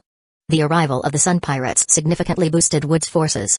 Their side now consisted of Wood, Tiger, Jinbai, hundreds of elite fishmen, and 10 former low-ranking Marine officers, including Ruth. Frankie and Iceberg, due to their age, were only capable of driving the sea train, so they didn't count for much in terms of combat power. On the other side, Inai's lobby was guarded by Garp, Momazagi, the judiciary's jury, 2 giant warriors, 2 Cypher Pol 9 agents, the law watchdogs, and over 10,000 regular Marines. In terms of numbers, they were outmatched by nearly 100 to 1, and Inai's lobby's top-tier combat strength was formidable. Wood, are you sure you can hold off Vice Admiral Garp and Momazagi by yourself? You don't need me to help? Tiger asked, his tone filled with concern. Tiger's strength was greater than Jinbai's. Otherwise, Jinbai wouldn't have willingly called him boss. But even Tiger, when he heard that Garp, the famous Marine hero, was among the enemy, couldn't help but worry. Fishmen typically look down on humans, believing them inferior in both strength and other aspects. Yet, Tiger had to admit that some human warriors were exceptional. Even though he didn't pay much attention to the strongest humans at sea, the name of Garp, the Marine hero, was one he couldn't ignore. Tiger knew that Wood was Yasuo the Sword Saint and believed in his strength. After all, Wood had held off a horde of world government pursuers at Mary E. Joe's. But when he heard that Wood planned to take on both Garp and another rear admiral alone, Tiger couldn't help but worry. After all, Garp was the man who had repeatedly cornered the Pirate King, Roger. I'm not planning on defeating Vice Admiral Garp or Momazagi. I only intend to stall them, and I don't think that'll be too difficult. However, I won't be able to hold them off for long, so I hope you can break through the first 2 gates of Inai's lobby as quickly as possible. Wood explained. If it were a full-on fight, Wood knew he couldn't beat Garp or Momazagi. Hell, he couldn't even take on Garp alone. But if Garp was holding back, that was another story. If you're confident that you can handle Garp and that rear admiral on your own, then the rest of their forces won't be a problem for us. While they may have over 10,000 Marines and we only have a few hundred fishmen, our fishmen warriors can easily take on 100 each. Tiger declared confidently. Fishmen were several times stronger than regular humans, but it was still unrealistic to expect an average fishman to take on 100 opponents. However, the key here was that the fishmen of the Sun Pirates weren't just average fishmen. They were the cream of the crop from the Fishman district. Jinbai aside, even those who were less famous, like Hachin and Chu from Arlong's group, could easily handle 100 regular humans. Ordinary fishmen might be stronger than regular humans, but they weren't invincible. After all, during the Fishman Island arc, Luffy's underdeveloped conquerors Haki had knocked out tens of thousands of fishmen in one fell swoop. As for the giants, the Sun Pirates had trained Sea Kings that could be used to deal with them. Once all the plans were finalized, the next evening, the second sea train, Rocketman, departed with hundreds of fishmen and Wood's group of former Marines, heading straight for Inai's lobby. Meanwhile, on Inai's lobby, Garp received word from Momazagi that Wood, along with hundreds of fishmen, was indeed planning a frontal assault on the island. First, he had caused havoc at Mary E. Joe's, then unleashed chaos at Impel Down by releasing prisoners, and now he planned to break into Inai's lobby to free criminals. Sengoku had often said that Garp acted without considering the consequences, but now Garp realized that Wood had far surpassed him in that regard. Aside from Marine headquarters, Wood had already wreaked havoc on every other major world government facility, and after this, his name would undoubtedly echo across the entire sea. Chapter 168, Is That All I'm Worth? Arlong the Fishman. When it came to whether Wood could rescue Tom, Garp had no doubts whatsoever. After all, the team Wood had assembled was the same crew that had wreaked havoc in the Holy Land of Mary E. Joe's. Inai's lobby, though one of the 3 major government strongholds, didn't have nearly the same level of defense as Mary E. Joe's. If Wood and the Sun Pirates could escape unscathed after causing chaos in Mary E. Joe's, then storming Inai's lobby wouldn't be a problem at all. Moreover, after this mission, Wood and the Sun Pirates would undoubtedly make headlines across the seas, evolving from rookie pirates to figures who would catch the eye of the major powers in the New World. After all, even if Inai's lobby wasn't as significant as Impel Down or Manafort, it still represented the face of the world government. If Wood's crew succeeded, it would be a direct slap in the face to the world government, wouldn't it? Sengoku would likely have a headache afterward, possibly even receiving a reprimand from the world government. But what did that have to do with Garp? Sengoku was the fleet admiral, while Garp was just a simple marine soldier. Even if there was backlash, it wouldn't affect the hero of the Marines. Besides, letting Wood win in their upcoming battle had been Sengoku's idea in the first place. Garp was just following orders. The thought that he could mess things up without facing any consequences, maybe even enjoy watching Sengoku squirm, made Garp rather pleased. He was almost looking forward to Wood's arrival. Meanwhile, in the prison of the Tower of Justice, Spandam was fuming as he stared at Tom, the battered fishman, who was barely clinging to life. When Spandam had learned that Frankie and the others had vanished after returning to Water 7, he knew he'd been tricked. His rage had been unleashed on Tom. But the angrier Spandam became, the more content Tom felt, because it meant his two disciples had truly escaped Spandam's grasp. As for the Pluton designs, Tom had no intention of handing them over. Every day, he refused to eat, hoping to end his life and take the secret of Pluton to the grave with him.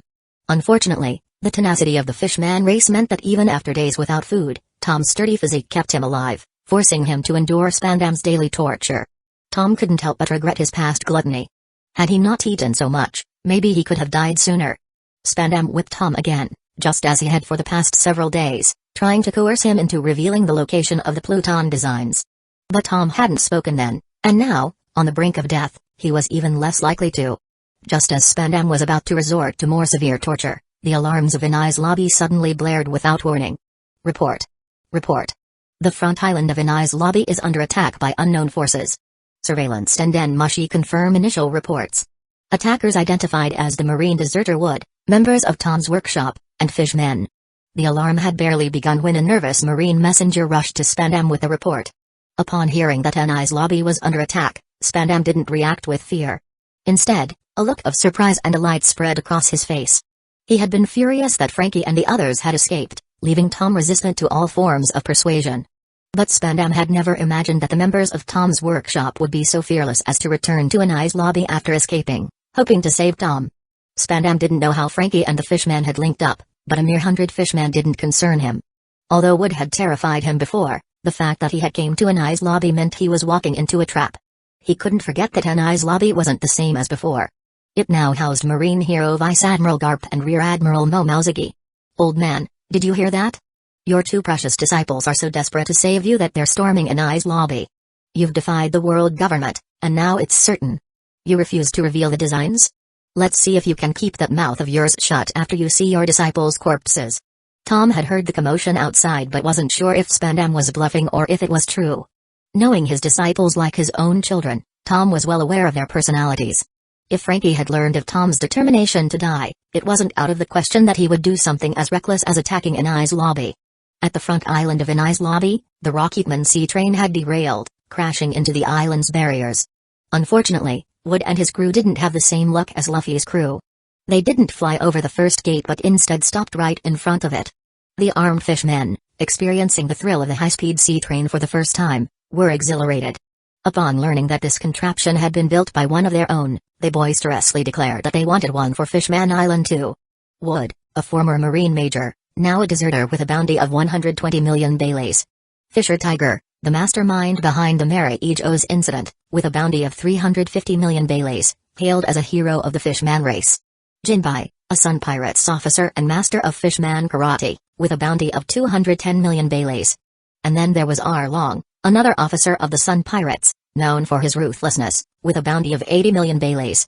Yes, Arlong, who had previously only been able to terrorize the weakest of the seas with a bounty just over 10 million baileys, had now, due to his involvement in the Mary Ijos incident, earned a significantly higher bounty.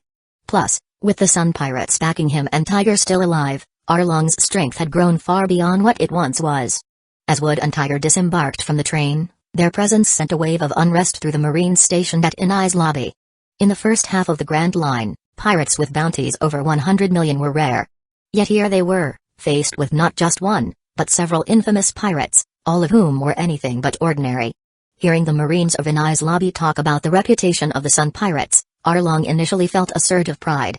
But that pride quickly soured when he overheard the Marines announcing their bounties in front of everyone. The smile froze on his face. The reason was simple. Arlong had always considered himself one of Tiger's top lieutenants, on par with Jinbai. But now, Jinbai had a bounty of 210 million Baileys, while Arlong's was only 80 million. Chapter 169, The Deceptively Misleading Bounty Amounts. It was no secret among the Sun Pirates that Arlong's strength was inferior to Jinbai's. But now, hearing the Marines at Anai's lobby announce their bounties in front of everyone, Arlong felt utterly humiliated. Arlong had always been defiant toward Jinbai, whether it was due to Jinbai's personality or his principles. Otherwise, Arlong wouldn't have constantly been at odds with him. However, Jinbai, being uninterested in competing with Arlong, only exacerbated Arlong's feelings of inadequacy, leading to the worsening of their relationship. Jinbai's bounty was an impressive 210 million Baileys, while Arlong's was only 80 million. Didn't this imply that it would take 3 Arlongs to barely equal 1 Jinbai? Just wait. If we run into anyone strong, don't interfere. Leave them to me, Arlong. I'm going to prove to those Marines how ridiculous their bounty system is. I showed my prowess at Mary Ejo's, yet my bounty didn't even reach 100 million. As the Marines of Anai's lobby began to surround them, Arlong's face showed no sign of fear. Instead, he was visibly excited, his eyes gleaming with a predatory gleam. He saw this attack on Anai's lobby as an opportunity. If he could take down a few high-ranking Marines, there was no reason his bounty couldn't surpass Jinbai's. Bam! A sharp, crisp sound echoed through the air, followed by a surge of invisible pressure that erupted around Arlong. Snapping out of his fantasy, Arlong's blue shark-like face twisted in shock as he noticed a tall, long-legged woman standing in front of him.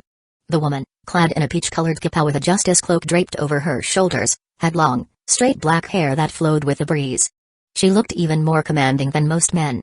Her mighty sword, Kanpira, had been intercepted by Jinbai's fist, but blood seeped from Jinbai's skin where his hand met the blade. Despite the stark difference in size between Jinbai's bulky frame and the woman's more slender build, her blade left a silver trail in the air, effortlessly sending the large Jinbai flying. Having just sent Jinbai flying, Jian didn't pursue him but instead stood still, her sword poised as she looked down at Arlong. The bounties assigned by the Marines aren't without reason.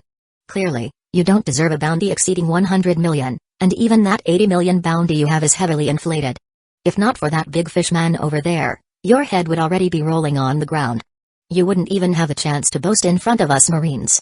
Jian's blade had originally been aimed at Arlong, but Jinbai, sensing the danger, had stepped in to take the hit for his comrade. And with that single strike, Jian had made it clear why Jinbai's bounty was so much higher than Arlong's. It wasn't without reason. Jinbai truly possessed the strength to match his bounty, but Arlong didn't. His bounty was inflated, boosted by his involvement in the Mary Ejo's incident, and without that, he wouldn't have been worth 80 million Baileys. Arlong, too, had his pride. Jian had just laid bare his inadequacies with her display of strength, and with his fiery temper, Arlong couldn't tolerate it. He was about to launch himself at her, ready to tear her apart. But before Arlong could act, Tiger stepped in and restrained him, his gaze toward Jian becoming more serious than ever. Tiger had initially thought that the only threat worth noting was Garp, the Marine hero. But seeing Jian in action made him realize that this female Marine officer was far from ordinary. Arlong might not have been a concern, but Tiger knew Jinbai's capabilities well. Jinbai's fishman karate was nearly on par with his own. Yet, despite Jinbai's formidable strength, he had been sent flying by this slender woman with a single strike. It was clear that if things got serious, Jinbai might not be able to handle Vice Admiral Mo Maozagi. And if Mo Maozagi, merely a well-known rear admiral, was this strong, just how powerful must Garp, the Marine hero known across the seas, be? Clang! Before Tiger could ponder further, a figure suddenly shot out from their ranks, and before anyone could react, 2 swords clashed in midair, each emitting a fierce energy. Don't waste time. You all go on ahead to the Tower of Justice to rescue Tom. Leave Jian to me. We've known each other for years. I even know what color underwear she prefers. This last part was obviously Wood talking big, and Jian responded by angrily lashing out with a powerful kick. As Tenku clashed with Jian's Kanpira, Jian's long leg, now reinforced with armament hockey, shot toward Wood's lower body. In terms of observation hockey, Wood was far superior to Jian, but when it came to armament hockey, he was not as proficient. Jian had mastered armament hockey long ago, while Wood had only recently begun to grasp it. Using armament hockey to block Jian's strike would only put him at a disadvantage, so Wood drew his sheathed sword, Asetsu, with his other hand, using it to block Jian's high kick. Without a hint of hesitation, the iron-willed Wood, unafraid to hurt Jian, delivered a powerful kick to her abdomen, sending her flying. Though Wood's kick landed, the sensation that followed told him Jian hadn't taken much damage. She had used the iron body technique of the six powers just as his attack connected. The sheer force of the blow sent Jian hurtling backward like a cannonball. Even though she planted Kanpira in the ground to slow her momentum, she still skidded for dozens of meters. Seeing Woods suppressing the previously formidable Vice Admiral Momozagi so quickly, the members of the Sun Pirates couldn't help but look at the human with newfound respect.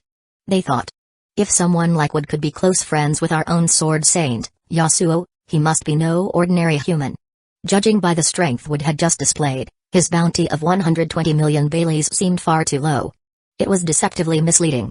Seeing that Wood was indeed capable of holding his own against Momozagi, Tiger rallied his crew and prepared to charge the gates of Inai's lobby. But before they could advance, an explosion rang out, and several of the fishmen who had led the charge were sent flying back, coughing up blood. Emerging from the dust and debris was a towering figure in a white suit, wearing a dog-head hat, with a justice cloak billowing behind him. One hand held a bag of snacks, while the other remained in a punching stance. Chapter 170, The Clash Between Wood and Garp. No further explanation was needed.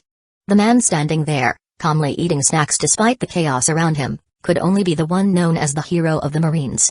This place, where you now stand, is the sacred ground where the world government delivers justice to criminals. As long as I, with the justice I bear, stand here, I will never allow. Garp's speech was abruptly cut off as a massive blue slash tore through the ground, leaving a deep gouge in its wake, and hurtled toward him. But rather than showing any sign of panic in the face of this powerful attack, Garp remained calm. His extended fist darkened, taking on a metallic sheen under the sunlight, and he punched directly at the incoming blue slash. Boom! A sharp, piercing sound echoed through the air. The powerful slash, capable of slicing through a battleship with ease, was shattered with a single punch, delivered by a bare fist. As the slash disintegrated, a wave of dust was kicked up, and the fragmented remains of the attack left deep, jagged marks across the ground. Hyaki Yagio Ru, Natru. Juki. With the slash obliterated and dust swirling around, Wood drew his second blade, Asetsu, from his waist. Gripping both Asetsu and Tenku tightly, Wood charged forward at high speed, his body blurring into a shadow. As the shadow charged, it transformed in the air into a crimson-eyed bull, with Asetsu and Tenku forming the sharp, twisted horns of the beast. In essence, Juki was a piercing thrust, but with Wood's incredible speed and the concentrated power of both blades, the technique was elevated to new heights. Emerging suddenly from the dust, Wood's piercing thrust flew toward Garp, who, in a rare display, adopted a serious expression.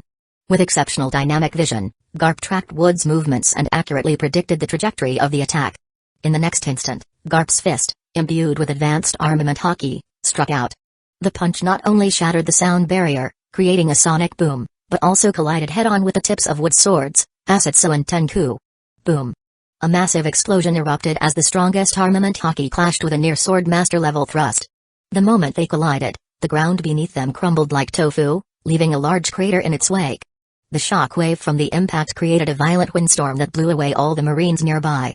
When Wood's Tenku and Asetsu met Garp's fist, visible sparks, resembling lightning, crackled between them. These weren't actual lightning bolts but the result of the intense clash of their energies. The collision of two equally powerful, irresistible forces created an explosion that left a crater several dozen meters wide. The two fighters were both propelled backward by the impact. The only difference was that Wood was forced to skid back several dozen meters, his feet tearing through the ground, while Garp only took 2 or 3 steps back, barely moving a few meters. From just that single exchange, it was clear who held the upper hand. And it's important to note that Wood had used both of his arms in the thrust, while Garp had countered with just one hand. Yet still managed to dominate the exchange. As the dust settled from their clash, the Marines who had been blown away by the shockwave struggled back to their feet, their eyes wide with shock at the scene before them. These Marines, hailing from the headquarters, were more knowledgeable than most about the true powerhouses in the Navy.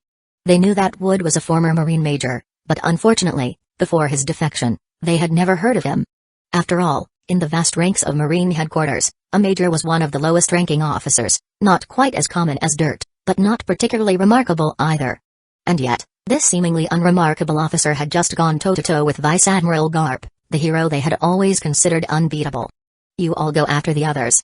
This traitor is mine and Giant's to deal with. This level of combat is beyond you. You'd only get in the way. It's better if you focus on the other fishmen.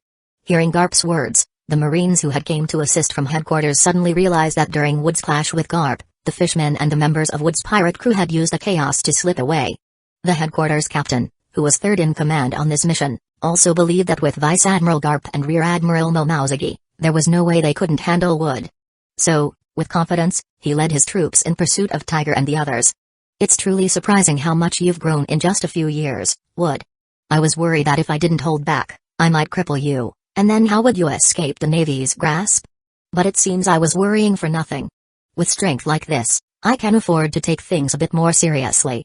Garp had always seen great potential in Wood. But since Wood had left the Naval Academy, they hadn't crossed paths again. Garp's understanding of Wood's progress was based solely on the information provided by Jian and Sengoku. While Garp knew that Wood had grown significantly stronger over the past few years, this was his first direct experience of it. A few years ago, when Zephyr had first brought Wood back to Marineford, the boy had been so intimidated by Garp's presence that he could barely stand. Yet now, in just a few short years, that same boy had managed to push Garp back. Zephyr had once told Garp that Wood was one of the most naturally gifted individuals he had ever encountered in his life. At the time, Garp had been skeptical. After all, the world was vast, and even within the Navy, young talents like Akainu, Kizaru, and Okiji were plentiful. Garp's approval of Wood had more to do with his character and the way he handled situations.